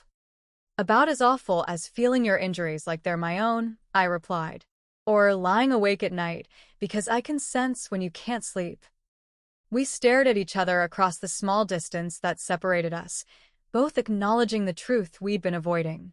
The bond wasn't something we could ignore or wish away. It was a living thing between us, demanding recognition. What do we do? I whispered. I don't know. Kael's honesty was brutal and refreshing. I've been researching mate bonds for weeks, looking for precedents, for solutions. But everything I've found says the same thing. Which is, a bond this strong, between alphas. He shook his head. There's no breaking it, Aria. We can keep fighting it, keep making ourselves miserable. Or we can accept it and figure out what comes next. Accept it means betraying everything our packs stand for. Does it? Or does it mean choosing a different path forward? Before I could answer, the sound of approaching vehicles cut through the forest quiet. Both of us tensed, hands moving instinctively to weapons, but the scents were familiar. Crimson Ridge and Silver Moon wolves, traveling together. Thorn's vehicle pulled up first, followed by another SUV bearing the Silver Moon crest.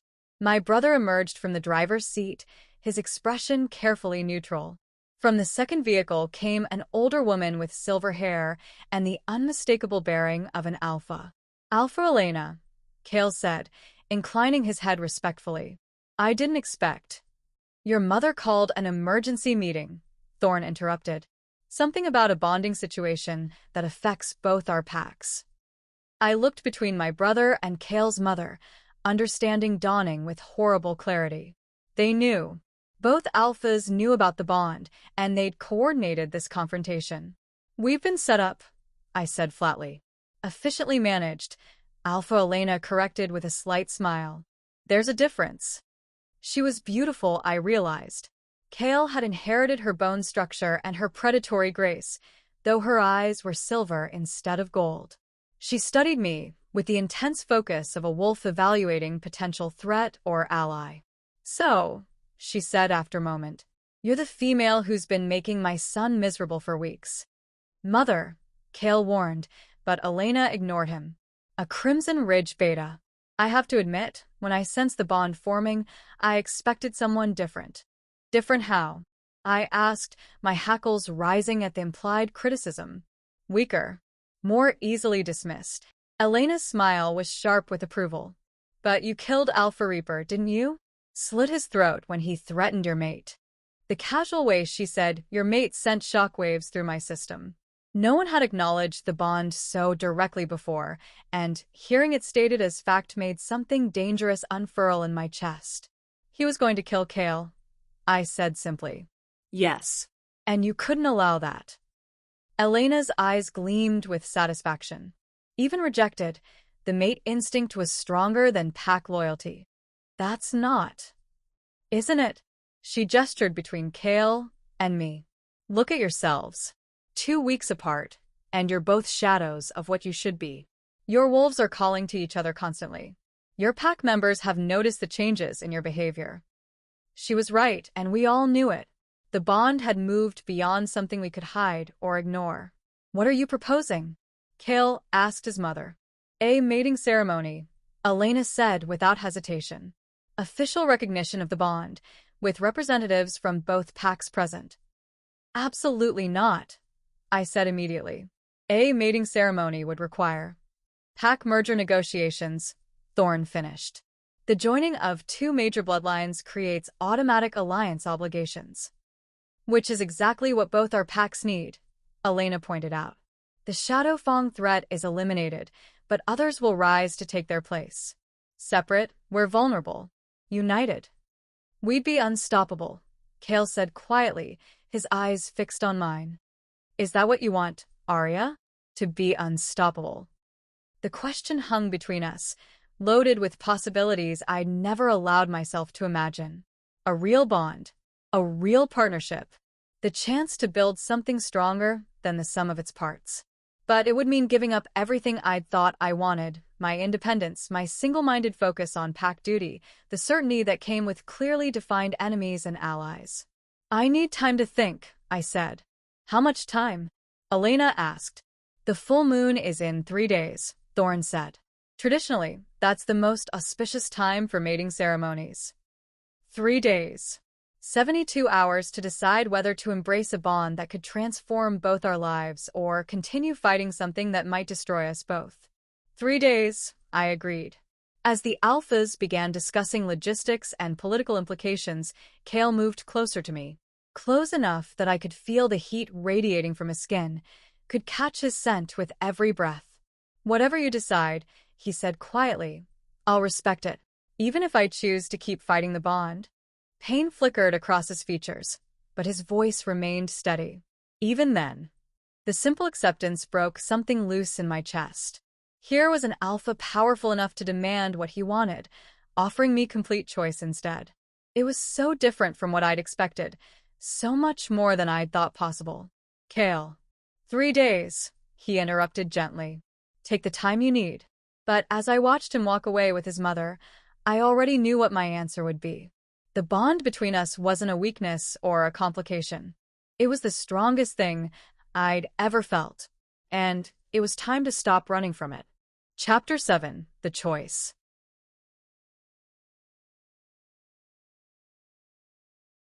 The full moon hung heavy in the sky, casting silver light across the neutral ceremonial grounds where pack matings had been celebrated for centuries.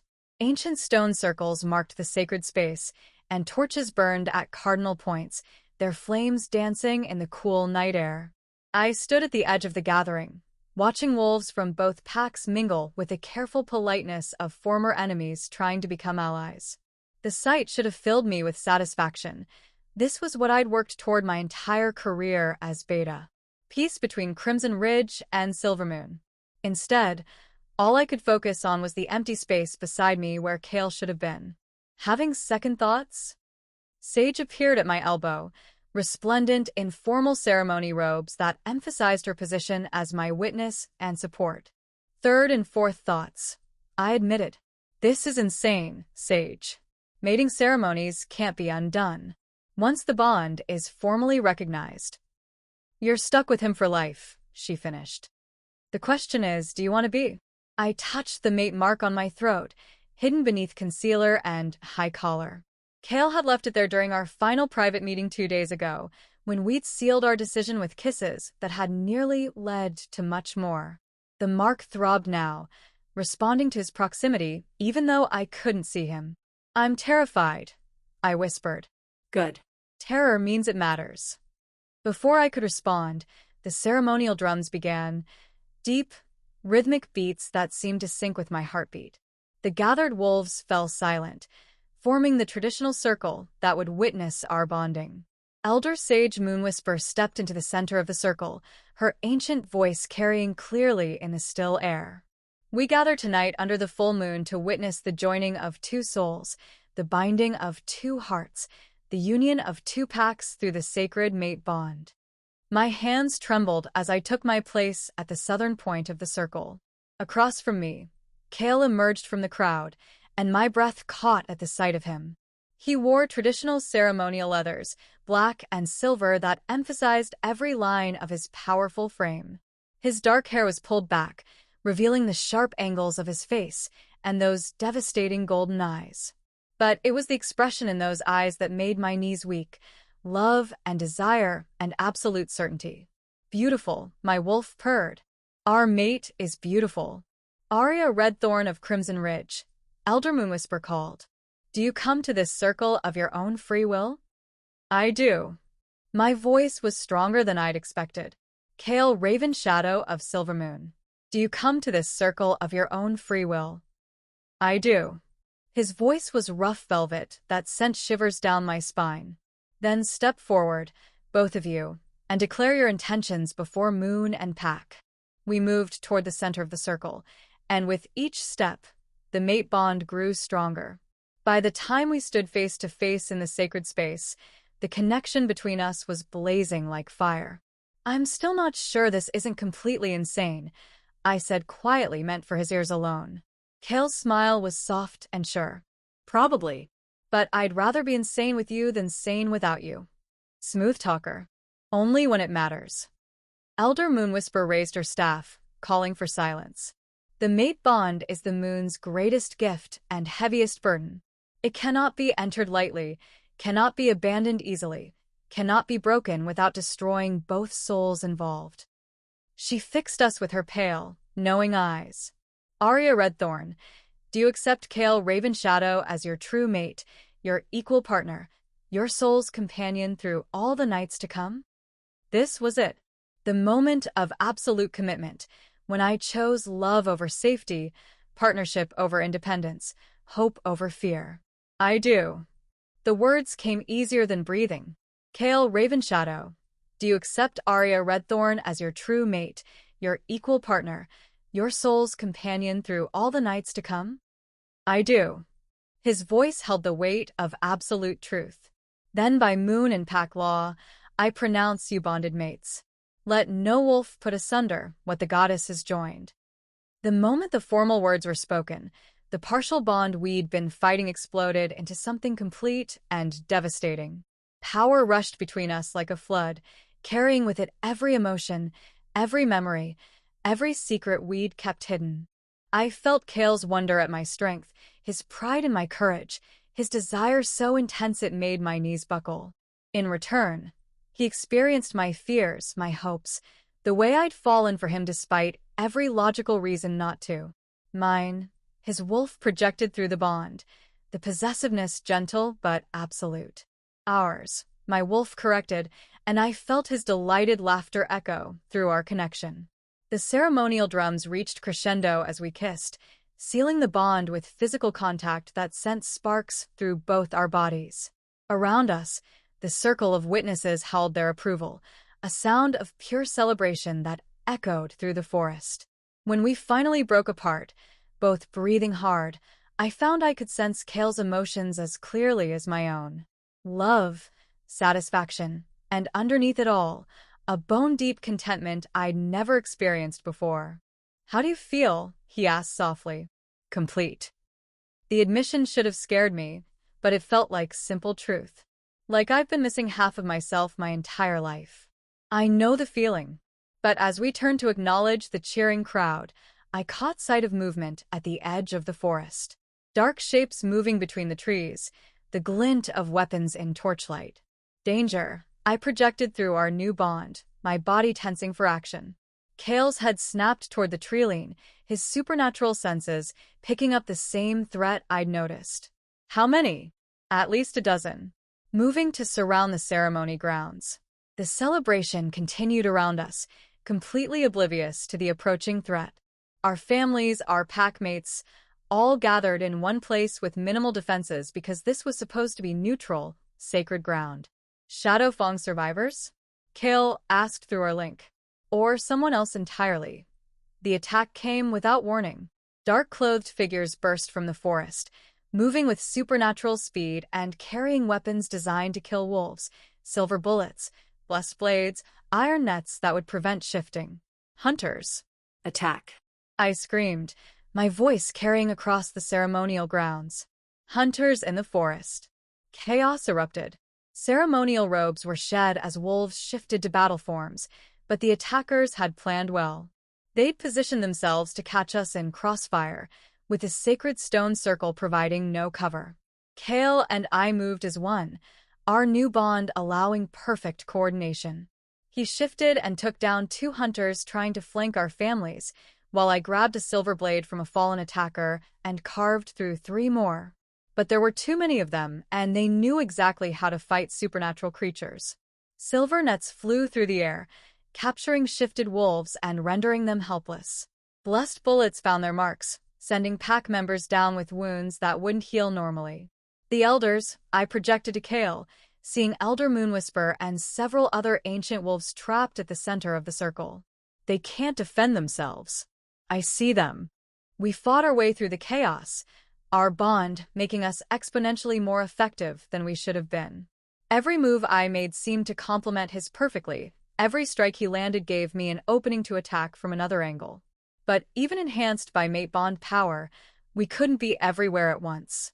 A hunter with a crossbow had a clear shot at my brother, who was helping injured pack members reach safety. Thorn was completely exposed, focused on rescue instead of defense. I threw myself toward the hunter, but I was too far away. The silver-tipped bolt was already in flight, aimed at my brother's heart. That's when Kael did something that stopped my own heart. He threw himself between the bolt and Thorn, taking the projectile meant for my brother square in the chest.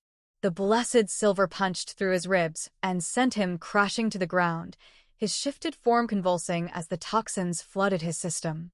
Kael. My scream echoed through both voice and bond, carrying such anguish that every wolf on the battlefield turned toward us. Rage like I'd never experienced flooded my system. Pure, primal fury at seeing my mate, my newly bonded mate, struck down by cowards who attacked during a sacred ceremony. Power erupted from somewhere deep in my soul, not Beta's strength but something far older and more dangerous. I moved through the remaining hunters like death incarnate, silver blade finding throats and hearts with supernatural precision. When the last attacker fell, I dropped to my knees beside Kael's human form, my hands frantically assessing the damage. The bolt had punched clean through his chest, missing his heart by inches, but doing massive damage to his lung. "Don't you dare," I whispered, pressing my hands against the wound to slow the bleeding. "Don't you dare leave me on our bonding night." His golden eyes fluttered open, focus swimming but determined. "Had to protect your brother? You protected him. He's safe." Tears streamed down my face as I felt his pain through our bond, the way the blessed silver was poisoning his system. But I need you to stay with me. Can you do that? "Always," he whispered. "Bond won't let me leave, even if I wanted to." Medical teams from both packs converged on us, but I barely noticed the activity. All my attention was focused on the thread of connection between us, the way it pulsed with each of his weakening heartbeats. "Don't break," I pleaded with the bond. "Don't let him go." "Never," my wolf replied fiercely. "Mate bonds don't break. They make us stronger." And as if responding to her words, I felt power flowing through our connection, not just from him to me, but from me to him. My strength pouring into his weakened body, my healing energy helping his system fight the silver poisoning. "Impossible," breathed the Silvermoon pack medic. "His vitals are stabilizing. The silver toxicity is decreasing. Bonded mates can share life force." Elder Moonwhisper's voice echoed in my mind. "But it requires absolute trust and perfect love." I looked down at Kael, seeing color returning to his face as my energy merged with his through the mate bond. "I love you," I whispered, the words feeling both new and ancient. "I choose you, now and always." His hand found mine, fingers lacing together with renewed strength. "I love you too," he said, his voice growing stronger with each word. My mate, my partner, my equal. The bond between us flared with shared power, shared purpose, shared love. Around us, the combined packs worked together to tend wounds and clear away the aftermath of the attack, but all I could focus on was the way our hearts beat in perfect synchronization. We'd started this night as reluctant allies forced together by supernatural circumstance. We were ending it as true partners, bonded not just by fate but by choice, by love, by the absolute certainty that we were stronger together than we'd ever been apart. What happens now? I asked as the medics finally declared him stable. Kael's smile was soft and sure and full of promise. Now we figure out what forever looks like. Chapter 8. United We Stand. 3 weeks after the Hunter attack on our bonding ceremony, I stood in what used to be the Crimson Ridge Council chamber, watching my brother and Kael's mother finalize the documents that would officially merge our packs. The negotiations had been surprisingly smooth. Faced with evidence that hunters were specifically targeting supernatural ceremonies, and that our combined strength had defeated them where separate packs might have fallen, even the most traditionalist wolves agreed that unity was survival. Article 15, Elena was saying, her finger tracing legal text that had taken teams of lawyers weeks to craft. Combined territory patrol schedules, with mixed teams from both packs. Agreed, Thorn replied. Article 16, shared resources and medical facilities. I only half listened to the formal proceedings, my attention split between pack politics and the warm presence of my mate through our bond. Kael sat beside me at the witness table, his shoulder pressed against mine in a casual display of unity that would have been scandalous a month ago. Now it just felt natural. Bored? His voice whispered through our mental connection, tinged with amusement. Restless, I corrected. Too much sitting, not enough doing. Patient love. Politics first, then we can go for that run you're craving. The casual endearment sent warmth flooding through our bond. Even after 3 weeks, the mate connection still surprised me with its intensity. Every emotion, every sensation was shared between us, creating an intimacy I'd never imagined possible. And finally, Elena announced the establishment of joint leadership. The Crimson Ridge and Silvermoon packs will be governed by a triad, Alpha Thorn Redthorn, Alpha Elena Ravenshadow, and as equal partners, Beta Aria Redthorn and Alpha Kael Ravenshadow. Equal partners. The words sent a thrill through me that had nothing to do with politics and everything to do with the way Kael's hand found mine under the table, fingers lacing together in a gesture that was becoming automatic. All in favor? Thorn called. A chorus of ayes filled the chamber, not unanimous, but overwhelming. Change was never easy for wolves, but survival instincts were stronger than tradition. Motion carries, Elena declared. The Crimson Moon pack is officially established. Crimson Moon, the name we'd chosen together, honoring both our histories while creating something new. It felt right in a way that surprised me, not like a compromise, but like coming home.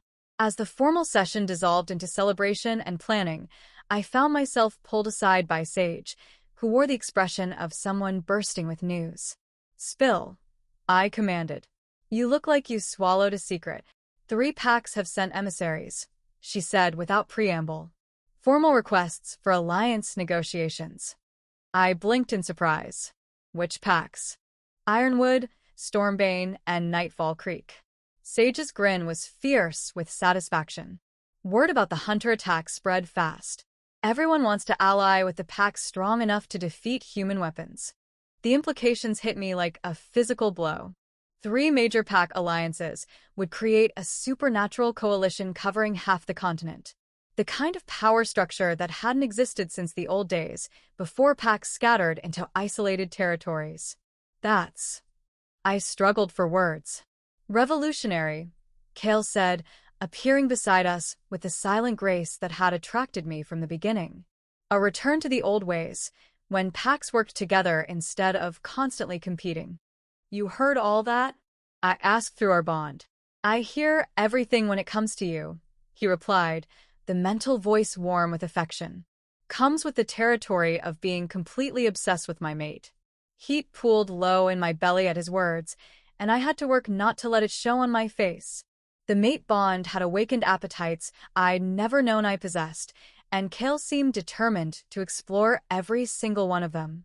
Focus, Sage said dryly, clearly reading my expression despite my efforts. Politics first, mating frenzy later. There's no mating frenzy, I protested. Right. And I'm the Queen of England. Sage's smirk was knowing and completely insufferable. You two have been practically glued together for 3 weeks. Even for newly bonded mates, it's excessive. She wasn't wrong. The bond made separation physically uncomfortable, like being constantly aware that part of myself was missing. We'd taken to coordinating our schedules, so we were never apart for more than a few hours at a time. It'll settle, Kael said diplomatically. New bonds require constant reinforcement. Speaking of which, Sage continued with obvious glee, the Ironwood emissary specifically requested to meet with both of you together. Something about wanting to assess the strength of your partnership. Political theater, I said to Kael through our link. They want to see if we're really united or just putting on a show. Then let's give them a show worth watching. His mental voice carried promises that made my skin flush with anticipation. Even in the middle of serious political discussions, my mate could make me want things that had nothing to do with pack business. When do they arrive? I asked Sage, proud that my voice remained steady. Tomorrow evening. Full formal delegation, including Alpha Marcus himself. Alpha Marcus Ironwood was old school, powerful, traditional, and notoriously difficult to impress. If we could convince him to ally with Crimson Moon, other packs would follow. We'll be ready, Kael said, his hand settling on my lower back in a gesture of support that sent electricity racing up my spine. As Sage walked away, shaking her head at our obvious devotion, I found myself alone with my mate for the first time all day.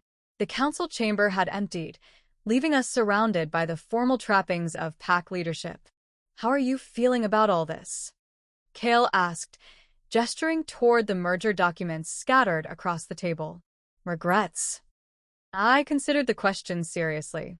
A month ago, I'd been beta of a single pack, focused on traditional enemies and familiar conflicts. Now I was co-leader of a merged super pack, with alliance negotiations that could reshape supernatural politics across the continent. No regrets, I said finally. Terrified, but no regrets. Good. Kael moved closer, his sense surrounding me like a warm embrace. Because I have something to show you. What kind of something? Instead of answering, he led me out of the council chamber and through the pack house. Upstairs, I'd climbed countless times. But instead of stopping at my old room, he continued to the alpha level, the floor traditionally reserved for pack leaders and their families. He stopped in front of a door I'd never paid attention to before and produced a key from his pocket. Kael, I said suspiciously. What did you do? Nothing dramatic. Just prepared for the future. He opened the door, revealing a suite that took my breath away. The main room was spacious and warm, with floor-to-ceiling windows overlooking pack territory. A stone fireplace dominated one wall, flanked by built-in bookshelves filled with volumes on pack law, military strategy, and supernatural history. But it was the smaller details that made my chest tight with emotion. A reading nook by the window, perfectly sized for curling up with reports. A massive desk designed for 2 people to work side by side. Framed photographs of both our families, arranged like we'd been part of each other's lives forever. You built us a home, I breathed. I built us a partnership, Kael corrected softly. A place where we can be leaders and lovers, allies and mates. I turned to face him, overwhelmed by the careful thought he'd put into every detail. When did you have time to do all this? I may have had help. His smile was sheepish. Sage provided input on the reading nook. Thorn approved the security features. My mother chose the photographs. The thought of our families working together to create this space sent warmth flooding through the bond. Not just acceptance of our mating, but active support for our future. There's more, Kael said, leading me toward another door. The bedroom was magnificent. A king-sized bed that could accommodate 2 large wolves, more windows with views of both pack territories, and a bathroom that looked like a luxury spa. But what stopped me cold was the painting above the bed. It showed two wolves running side by side through moonlit forest, one russet with white markings, one storm gray with golden eyes. The artist had captured something beyond simple anatomy, showing the connection between them, the way they moved as two parts of a unified whole. "Where did this come from?" I whispered. "Elder Moonwhisper painted it," Kael said softly. "She said she saw us in a vision the night we first met, before either of us knew what we were to each other." "Fate," my wolf said with deep satisfaction. "It was always fate." I turned to find Kael watching me with an expression of such love and hope that it made my knees weak. "What do you think?" he asked. Instead of answering with words, I kissed him. Soft at first, then deeper as the mate bond flared between us.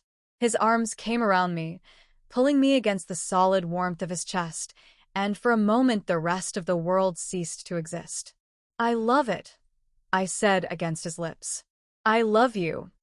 Even when I make unilateral decisions about our living arrangements? Especially then." I smiled up at him, feeling more content than I'd ever imagined possible. "Though next time, maybe consult me before designing our entire future?" Deal. His hands settled on my hips, thumbs tracing patterns that made heat pool low in my belly. "Should we christen our new bedroom?" "We have an Ironwood delegation arriving tomorrow. Alliance negotiations that could determine the future of supernatural politics. Critical meetings that require preparation." "All excellent points," Kael interrupted, his mouth finding the sensitive spot where my neck met my shoulder. "Counterpoint. We're newly bonded mates who've been interrupted by politics all day."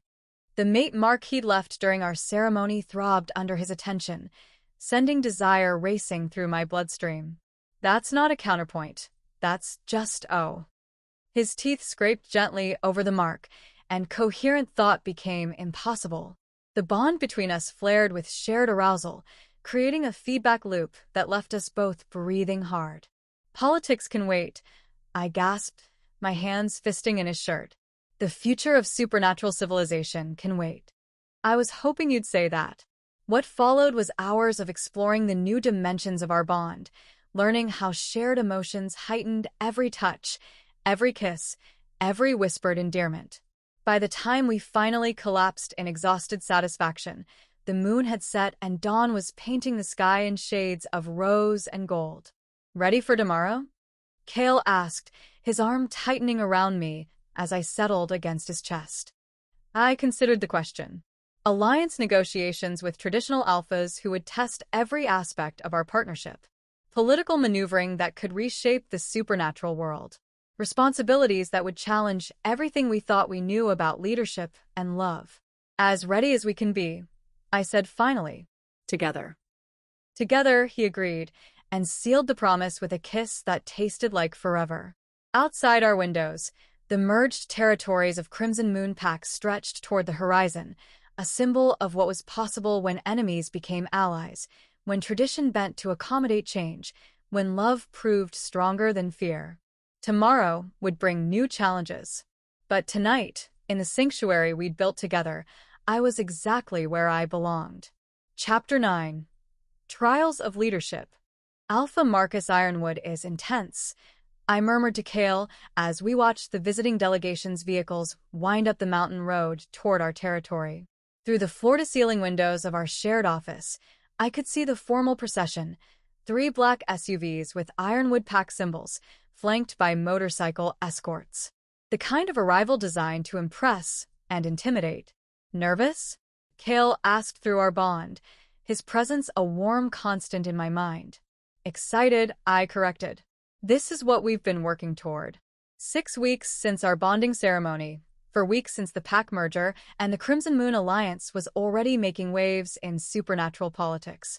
3 more packs had requested formal negotiations, and rumors suggested the Werewolf Council was considering recognition of our expanded territory. But none of that would matter if we couldn't convince traditional alphas like Marcus Ironwood that our partnership was genuine strength, not political theater." "Places, everyone," Thorn announced as he entered the office. My brother wore his formal alpha regalia, leather and silver that emphasized his massive frame and natural authority. Remember, we present a united front. No disagreements, no hesitation, no signs of internal conflict. Understood, Kael replied, straightening his own formal wear. The midnight blue and silver emphasized his predatory grace, making him look every inch the alpha heir he'd been born to be. I smoothed my hands over my ceremonial robes, deep crimson with silver threading that marked my rank as co-beta of the merged pack. The outfit was gorgeous and completely impractical, designed more for appearance than function. "You look magnificent," Kael said through our link, his appreciation flooding warm through the bond. "I look like a politician in costume. Same thing sometimes." His mental laughter helped ease the pre-negotiation tension that had my wolf pacing restlessly. Whatever happened in the next few hours would determine whether Crimson Moon became a genuine power in supernatural politics or remained an interesting experiment. The delegation arrived with appropriate fanfare. Alpha Marcus Ironwood stepped from the lead vehicle like something carved from granite, 6.5 feet of scarred muscle and cold authority. His beta and security detail flanked him, their expressions suggesting they expected trouble. "Alpha Thorn," Marcus said, inclining his head the exact minimum required by protocol. "Thank you for receiving us." "Alpha Marcus." My brother's reply was equally formal. "Welcome to Crimson Moon territory." The slight emphasis on our new pack name wasn't lost on anyone. This wasn't neutral ground, it was our home, and visitors would respect our rules. "I admit curiosity about your unique leadership structure," Marcus continued, his pale eyes moving to assess Kael and me. "Joint beta authority is unusual. Effective leadership adapts to circumstances," Elena said smoothly, appearing beside Thorn with the fluid grace that had made her a formidable alpha for 20 years. "Shall we proceed to the formal meeting?" The Great Hall had been transformed for the occasion. Ancient pack banners from both Crimson Ridge and Silver Moon hung side by side, symbolizing unity while honoring tradition. The massive table at the center could seat 20, but tonight held only the key players, 3 alphas, 2 co-betas, and the witnesses required by pack law. "Impressive," Marcus admitted as we took our seats. "You've maintained individual pack identity while creating something new." "Integration, not absorption," I said, speaking for the first time since the formal greetings. "Both packs contribute strengths while minimizing weaknesses." Marcus's attention fixed on me with laser intensity. "And what weaknesses has Crimson Ridge contributed to this merger?" The question was a trap, designed to make me either insult my birth pack or deflect with empty political language. Instead, I chose brutal honesty. "Isolation," I said without hesitation. "We were strong alone, but vulnerable to coordinated attacks. The Hunter assault on our bonding ceremony proved that." "And Silver Moon's weaknesses?" "Overconfidence," Kael replied before I could speak. "We assumed our traditional advantages, speed, stealth, advanced scouting, made us untouchable. Nearly cost us everything when Shadowfang used those assumptions against us." Marcus nodded slowly. "Self-awareness is rare among pack leadership. Most alphas prefer to project invincibility." "Invincibility is an illusion," Elena said calmly. "Adaptability is survival." "Speaking of adaptability," Marcus continued, "I'm curious about your mated co-leadership structure. Joint beta authority between mates is unprecedented." Here it was the real test. Traditional pack structure put alphas at the top, betas in support roles, and mating bonds as private matters that didn't affect governance. What Kael and I represented challenged every convention Marcus had grown up with. "Truth?" I asked Kael, through our link. "Always. The mate bond enhances our effectiveness as leaders," I said, meeting Marcus's stare directly. "Perfect communication, shared instincts, and the ability to coordinate responses without discussion." "Demonstrate," Marcus commanded. Without verbal consultation, Kael and I rose from our seats simultaneously.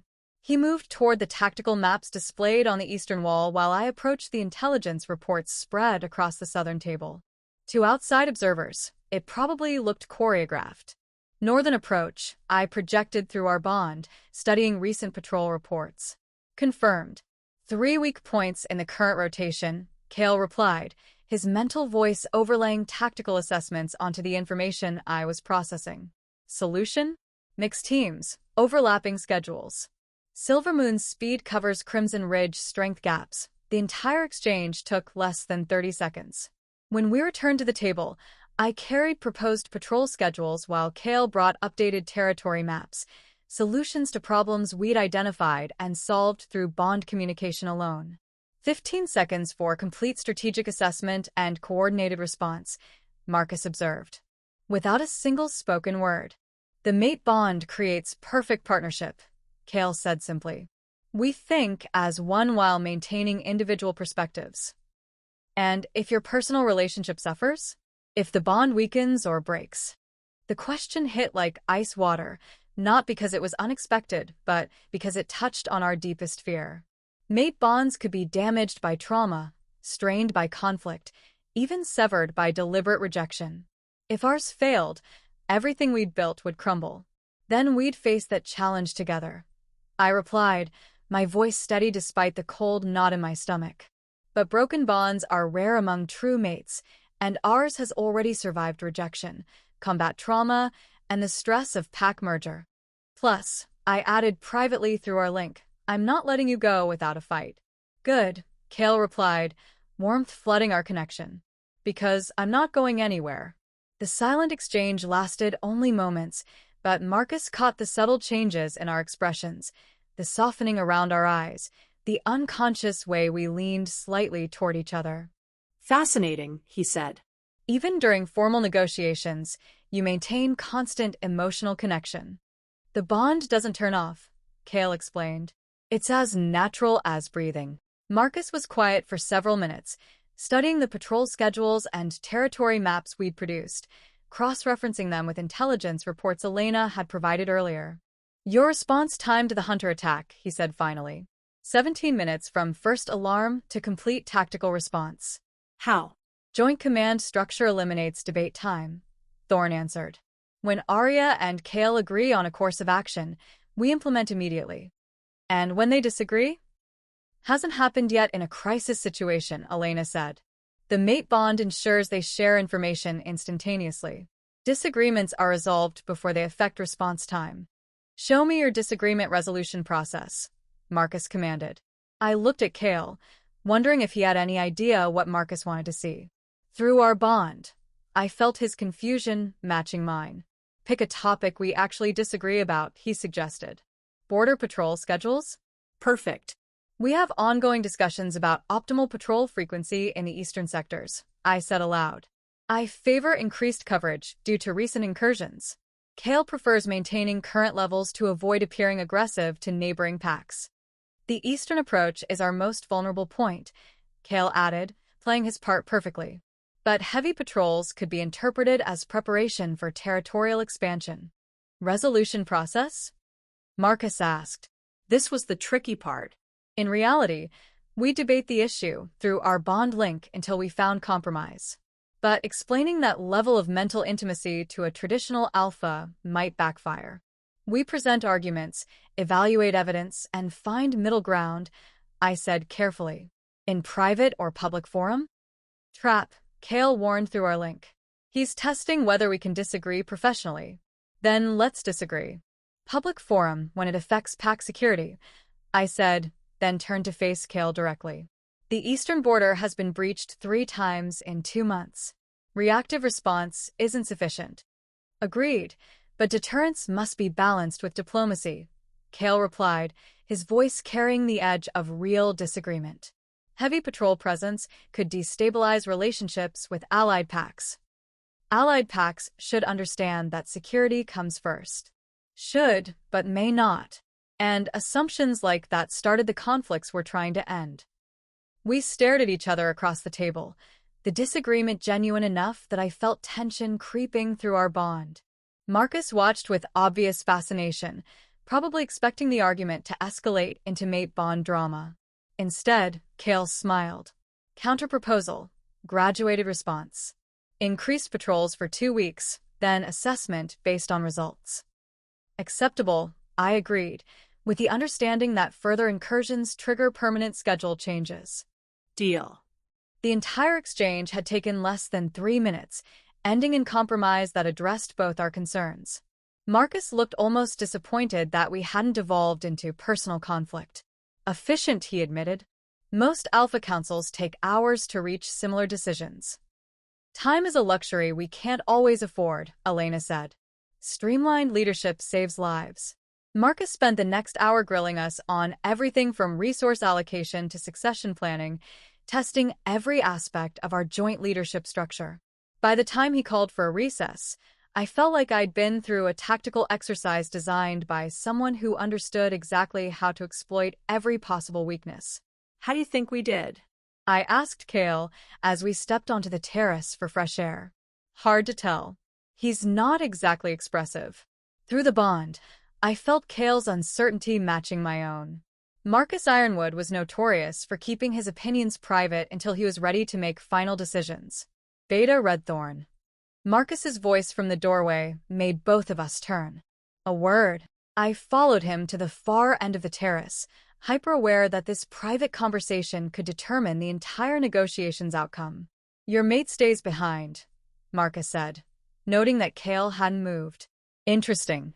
He respects boundaries when they're clearly established, and if I were to threaten you right now, attempt to harm the co-beta of Crimson Moon Pack. Before I could respond, Kael was moving. Not running, not shifting, but closing the distance between us with the fluid precision of a predator who'd identified a threat. He stopped exactly 10 feet away, close enough to intervene instantly, far enough to avoid seeming aggressive. Interesting, Marcus repeated, his pale eyes flicking between us. He felt your spike of alarm through the bond and responded without conscious thought. The mate bond includes protective instincts, I said carefully. Both directions. Test it. Marcus pulled a silver knife from his belt, not threatening, just visible. Tell him to stay back. Don't move, I projected to Kael. It's a test. I felt his reluctant agreement through our connection, along with tension that made his muscles coil for action. The protective urge was fighting his logical mind, creating internal conflict that bled through our bond. Marcus took a step closer, the knife still visible but not raised. Kael didn't move, but I could sense the effort it cost him. Another step. The silver blade caught moonlight, sending reflections across the terrace. Through our bond, Kael's control felt stretched to breaking point. Enough, I said firmly. You've made your point. Marcus smiled, the first genuine expression I'd seen from him all evening. Indeed I have. A mate bond strong enough to override conscious decision-making, yet disciplined enough to maintain control when necessary. He sheathed the knife, and I felt Kael's relief flood through our connection. Your partnership is genuine, Marcus continued. Not political theater, not temporary alliance, but true bonding that enhances rather than compromises your individual strengths. And that matters to you because Ironwood Pack has been watching supernatural politics shift for decades. Old structures failing, new threats emerging, traditional approaches proving inadequate. Marcus's expression turned thoughtful. What you've created here, genuine partnership between former enemies, enhanced effectiveness through bonding, it represents evolution. The word hit me like lightning. Evolution, not just merger. The creation of something genuinely new rather than simple combination of existing elements.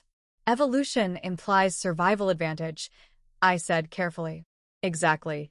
Marcus turned to face both of us as Kael rejoined our conversation. The hunter attack on your bonding ceremony wasn't random. Human organizations are becoming more sophisticated, more coordinated. They're targeting supernatural leadership specifically. Ice flooded my veins. How do you know this? Because they've tried it before. 3 alpha assassinations in the past year, all disguised as random violence.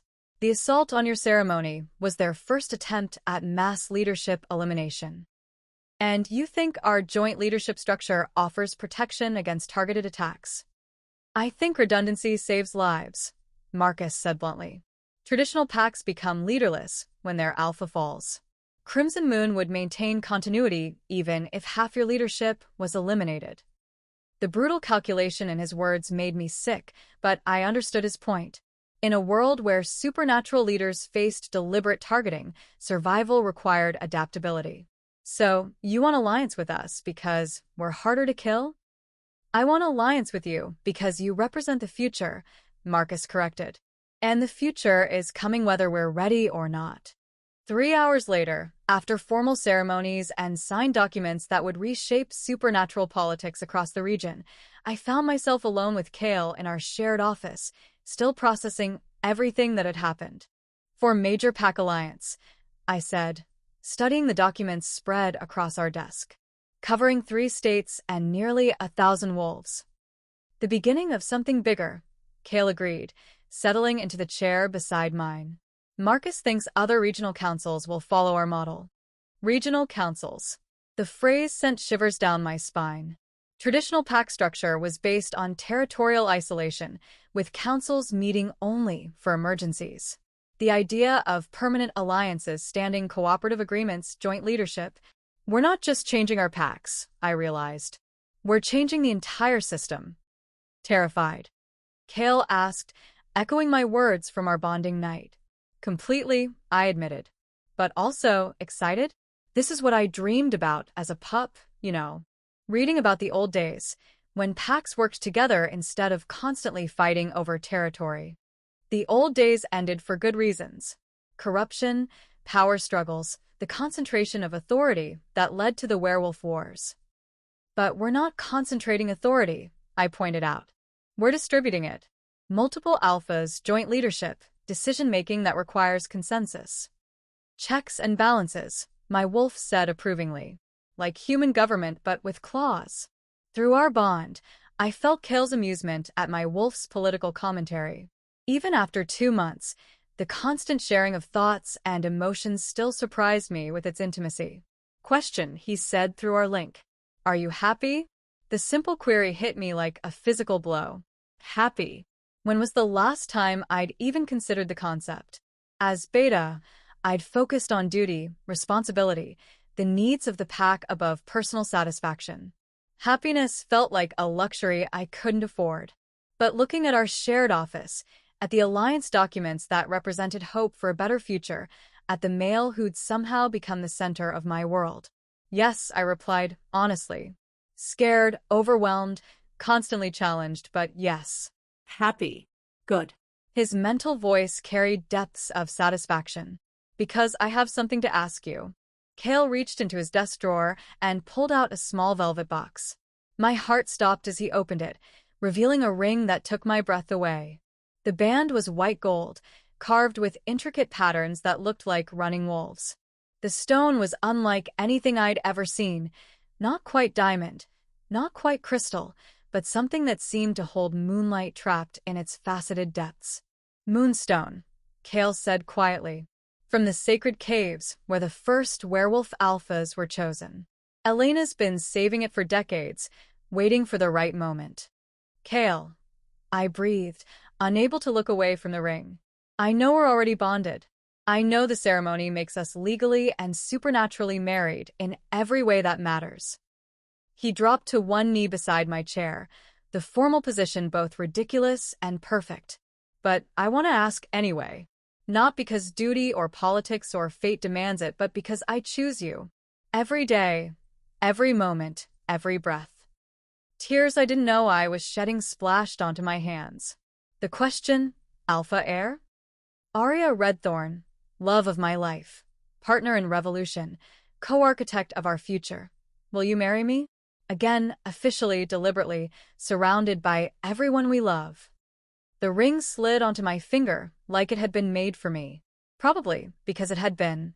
I could sense the ancient magic woven into the stone, designed to respond to true mates, to bonds blessed by moon and fate. Yes, I whispered. Yes, always yes. When he kissed me, the moonstone ring blazed with silver light, responding to our bond with magic I could feel in my bones. Around us, the office filled with the scent of wild roses and winter pine, the signature of a true mating, recognized by forces older than civilization. 2 ceremonies in 3 months, my wolf observed with amusement. People will talk. Let them, I replied, too happy to care about gossip. Outside our windows, crimson moon-packed territory stretched toward the horizon, peaceful under the star-filled sky. Tomorrow would bring new challenges, new political complications, new threats to everything we were building. But tonight, in the sanctuary of our shared space, surrounded by the evidence of our combined strength, I was exactly where I belonged. With my mate, my partner, my equal, in all things. The revolution we'd started would continue. But for now, it was enough to hold the future in our joined hands and know that whatever came next, we'd face it together. Chapter 10. Shadows and Light. 6 months after our second bonding ceremony, I stood in the war room of what was now the Crimson Moon Coalition headquarters, staring at intelligence reports that made my blood run cold. 17 packs, I said aloud, my voice echoing in the stone chamber that had once been Silvamoon's ancient council hall. 17 separate attacks in the past month, all coordinated, all targeting leadership. Around the massive circular table, representatives from 6 allied packs studied identical reports with expressions ranging from grim determination to barely contained panic. The supernatural world was under assault, and traditional responses were proving woefully inadequate. The pattern is clear, said Alpha Victoria Nightfall, her melodic voice tight with controlled fury. Human hunter organizations have evolved beyond simple persecution. This is systematic extermination. Agreed, rumbled Alpha Marcus, now a permanent member of our coalition council. The question is response. Do we scatter and hide, or do we stand and fight? Neither, Kael said through our bond, his mental voice carrying the weight of long consideration. We evolve faster than they do. I glanced across the table at my mate, noting the way candlelight played across his sharp features, the intense focus that had become his default expression during crisis planning. 6 months of joint leadership had only deepened our partnership, both political and personal. Evolution requires adaptation, I said aloud, translating his bond comment into council speak. The hunters have evolved their tactics. We need to evolve ours. Meaning? Alpha Victoria's green eyes fixed on me with predatory intensity. Meaning we stop playing defense and start taking the fight to them. The statement sent ripples of tension around the table. Supernatural law had forbidden offensive action against humans for centuries, based on the understanding that exposure meant extinction for all shapeshifter species. Impossible, snapped Beta James from Stormbane Pack. The Accords specifically prohibit. The Accords were written when humans were armed with pitchforks and silver bullets, Kael interrupted, his alpha authority bleeding into his voice. Now they have military-grade weapons, satellite surveillance, and international coordination. The rules have changed. So we change with them, Elena added from her position at my right hand. Having 3 alphas in the same room should have been chaos, but months of practice had created seamless cooperation.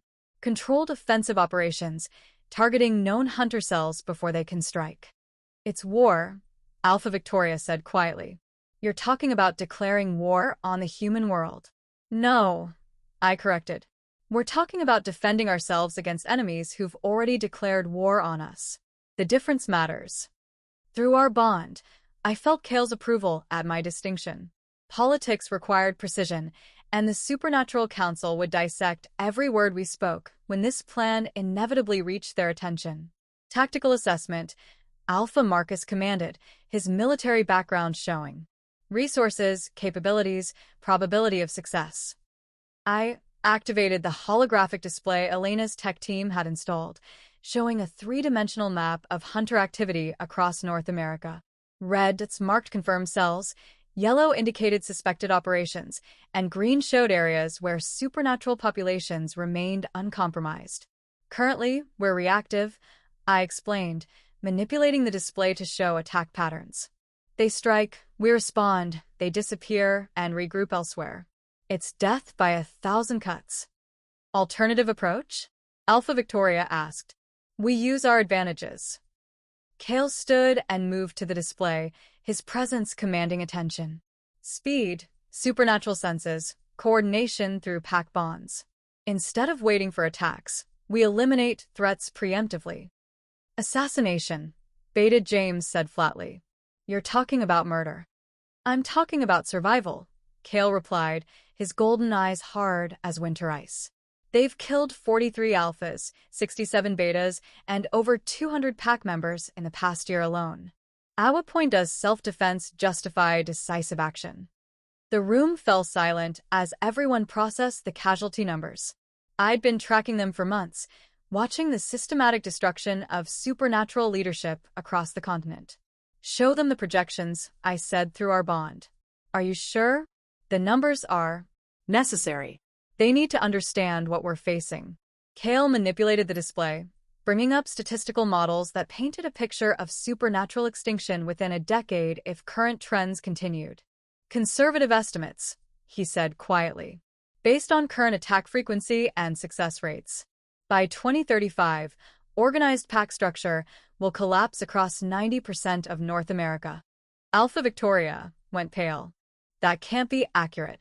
I've had 3 different analytical teams verify the math, Elena said grimly. The projections are solid. Then we fight, Alpha Marcus declared. Coordinated, intelligent, decisive. But we fight to win, not to send messages. Agreed, I said. But this goes beyond military tactics. We need political strategy, media management, and long-term planning for a world where supernatural human relations are permanently altered. You're talking about exposure, Beta James said, his voice tight with old fears. Revealing ourselves to the human world. They already know we exist, Kael pointed out.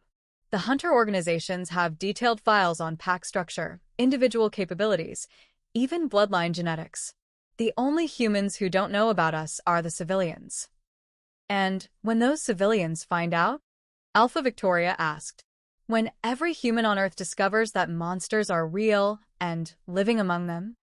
The question hung in the air like smoke from a funeral pyre. Exposure had been the ultimate fear for centuries, the scenario that every supernatural leader had nightmares about. Answer honestly, Kael said through our bond. They need truth, not comfort. Chaos, I admitted. Fear, panic, probably violence on both sides. Some humans will want to exterminate us all. Others will demand rights and protections. Most will just be terrified of everything they thought they knew being wrong. So, we're choosing between slow extinction and potential civil war, Alpha Victoria summarized. We're choosing between certain extinction and uncertain war, I corrected. The first option guarantees we lose everything. The second gives us a chance to build something better. Or something much worse, my wolf observed grimly. But at least it's a choice. Alpha Marcus was quiet for several minutes, studying the tactical displays and casualty projections with the focus of someone calculating acceptable losses. Timeline, he said finally. How long do we have to prepare? The next coordinated hunter assault is scheduled for the autumn equinox, Elena reported. Intelligence suggests they're planning simultaneous strikes on coalition leadership across 7 states. 3 months, Kael said. We have 3 months to prepare, implement, and execute a complete revolution in supernatural human relations. Impossible, Beta James muttered. Necessary, Alpha Victoria corrected. Impossible or not, it's what we have to work with. As the council session continued deep into the night, I found myself thinking about the future we were choosing. Not just for our generation, but for pups not yet born, for wolves who would inherit whatever world we left them. Regrets? Kael asked through our bond, sensing my melancholy. About this? No. But I keep thinking about the world we grew up in. The simplicity of clear enemies and familiar conflicts. Nostalgia for the time when we were trying to kill each other? Despite everything, I found myself smiling. When life was simple, and all I had to worry about was whether my mate was planning to conquer my territory. Your mate was planning to seduce you senseless and make you co-ruler of a continental alliance. Territory conquest was just a side benefit. The warmth of his mental voice wrapped around me like an embrace, reminding me why we were fighting for the future instead of just surviving the present. Whatever came next, we'd face it together. The coalition votes tomorrow, I said, refocusing on immediate priorities. Full offensive authorization or continued defensive posture. They'll vote for war, Kael replied with certainty. The casualty projections make any other choice impossible. And after? When we've eliminated the hunter threat and humans know we exist, then we build the world we want our children to inherit. The casual mention of children sent heat flooding through our bond. We talked about the future in abstract terms: leadership succession, territorial expansion, political alliances. But the idea of actual pups, of a family that would grow up in whatever world we created. Children, I repeated, testing the concept through our link. Eventually, when we're not busy preventing supernatural extinction and rewriting the social contract between species. So next Tuesday? His mental laughter was warm and rich and absolutely perfect. Even in the middle of planning for what might be the last war our people would ever fight, he could make me believe that everything would be all right. The council session ended near dawn, with formal votes scheduled and military preparations authorized. As the other alphas dispersed to their territories, carrying news that would spread through the supernatural underground within hours, I found myself alone with Kael in the empty war room. Second thoughts? He asked, settling into the chair beside mine. Constantly, but not about the decision. I leaned against his shoulder, drawing comfort from his solid presence. About whether we're strong enough to see it through. We are. His arms came around me, and I felt his absolute certainty through the bond. Not alone, maybe, but together? We're strong enough for anything. Outside the windows, dawn was breaking over coalition territory. Thousands of square miles now united under joint leadership, protected by alliances that would have been impossible a year ago. It wasn't the world either of us had been born into, but it was the world we'd chosen to build. And tomorrow, we'd find out if it was strong enough to survive what was coming. Together, I agreed through our bond, sealing the promise with everything I had to give. Always, he replied, and I felt his love wrap around me like armor against whatever darkness lay ahead. The revolution we'd started with a mate bond in a moonlit clearing had become something neither of us could have imagined. But as I sat in the arms of my partner, surrounded by evidence of what love and determination could accomplish, I knew we'd made the right choice. Whatever came next, we'd face it as we'd faced everything else, together, stronger than the sum of our parts, united by bonds that nothing could break. The future was coming, ready or not. We'd be ready. Chapter 11, Forever Bound.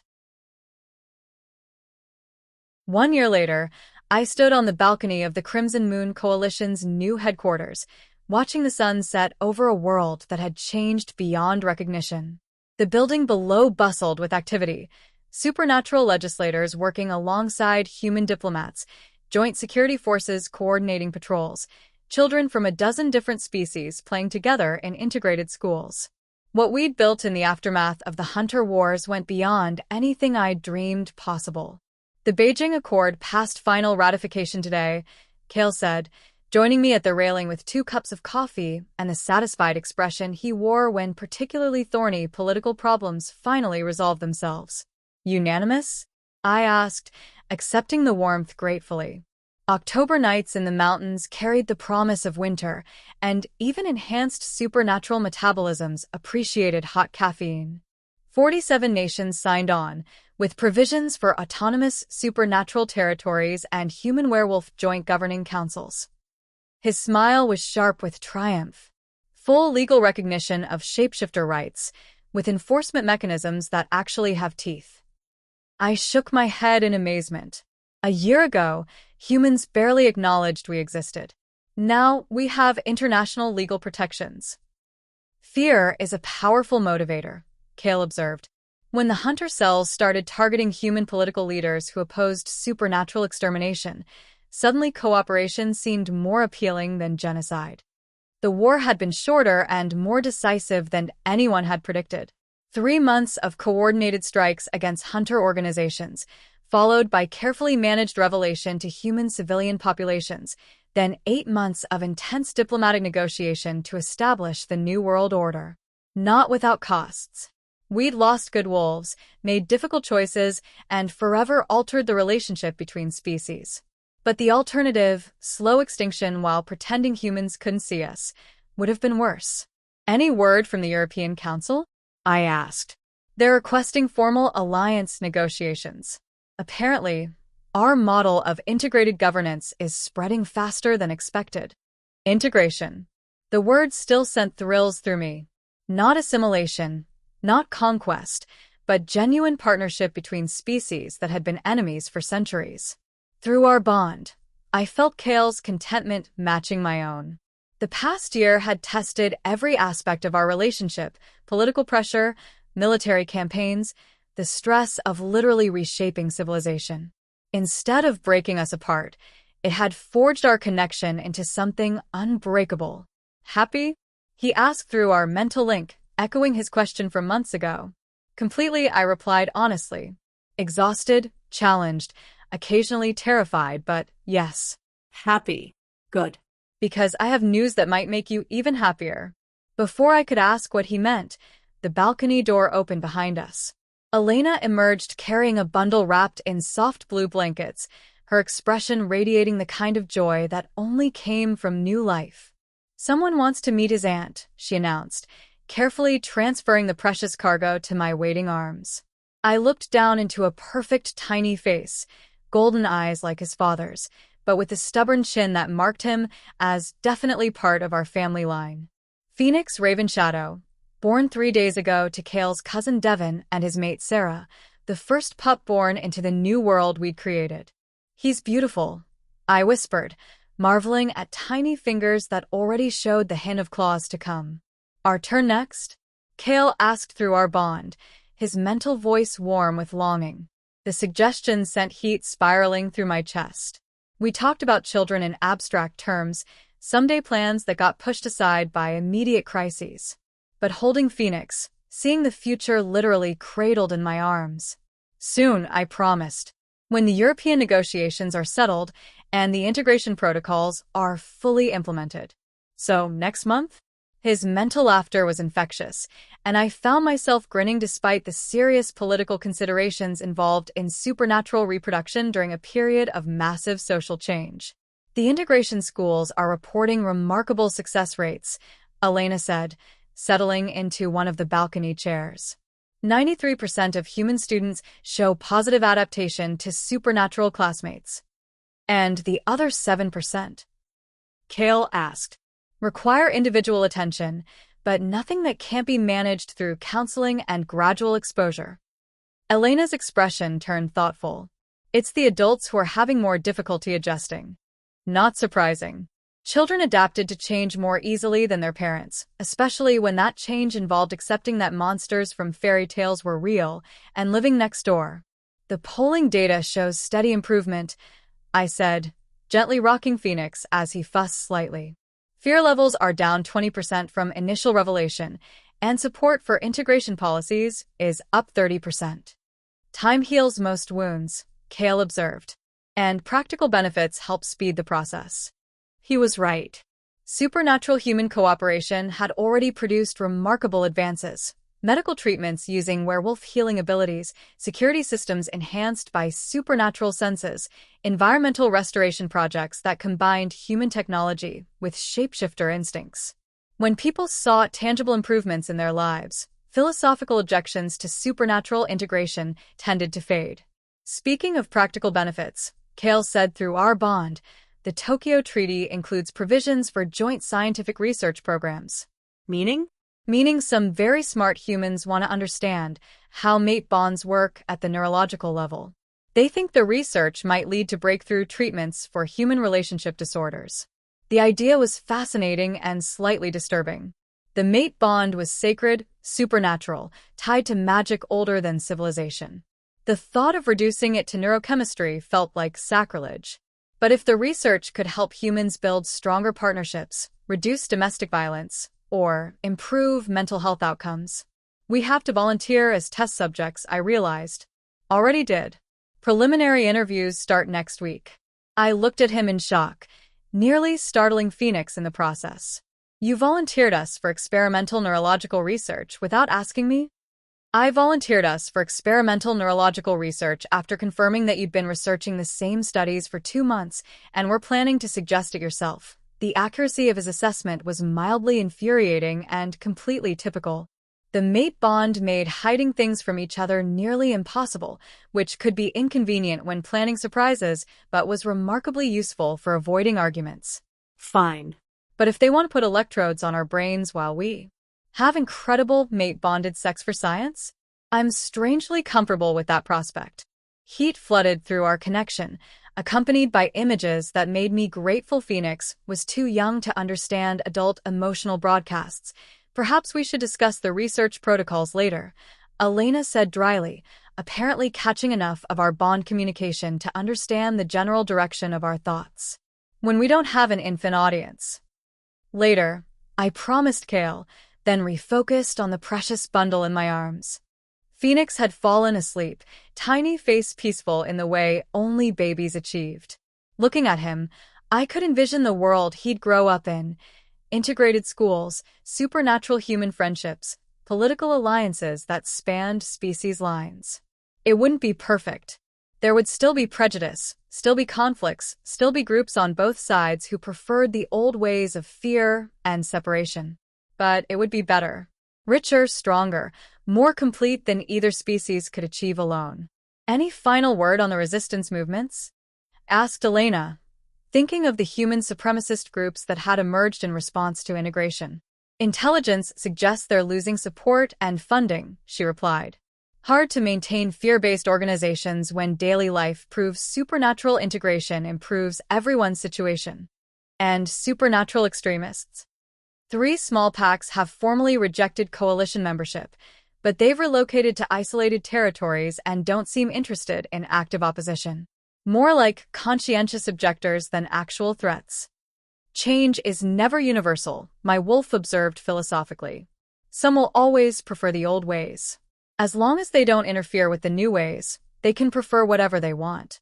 A soft chime from Kael's phone interrupted my thoughts. He glanced at the message and smiled, the expression that meant good news was incoming. The Australian delegation wants to schedule formal negotiations, he announced. Full continental alliance, with provisions for supernatural representation in human government structures. Global integration within 5 years, I realized. At this rate, the entire world will be operating under supernatural human partnerships before Phoenix starts school. The scope of change was staggering.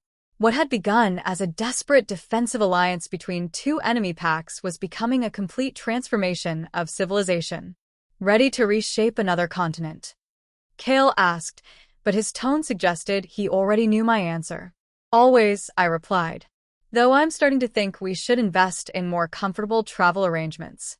All these intercontinental negotiations are exhausting. Private jet? Coalition expense account can handle it. We're saving the world, after all. Modest as always. I learned from the best. Elena stood and carefully reclaimed Phoenix from my arms. I should get this little one back to his parents. They're probably wondering why their son is having such philosophical thoughts about global politics. As she disappeared back into the building, I found myself alone with Kael under a star-filled sky.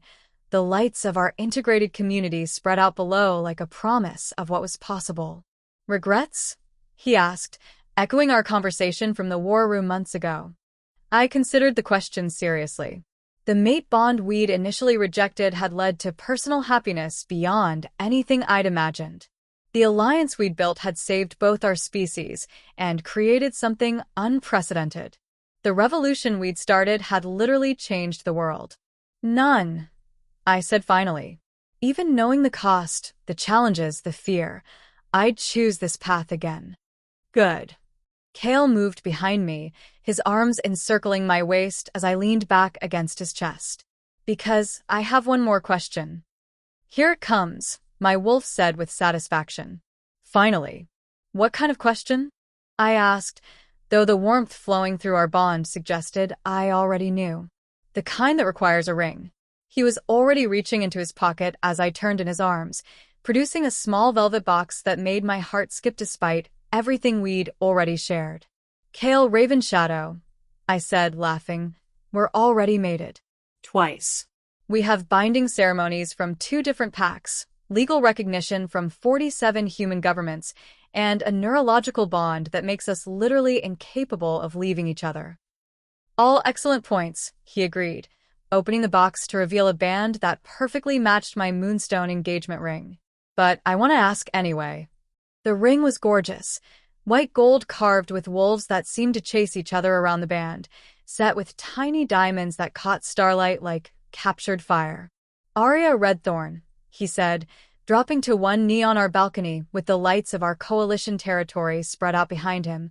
Love of my life, partner in revolution, co-creator of the new world. Will you marry me one more time? Not for politics or alliances or public ceremonies, but because I want to stand before everyone we love and promise forever. Forever, my wolf purred. Such a beautiful word.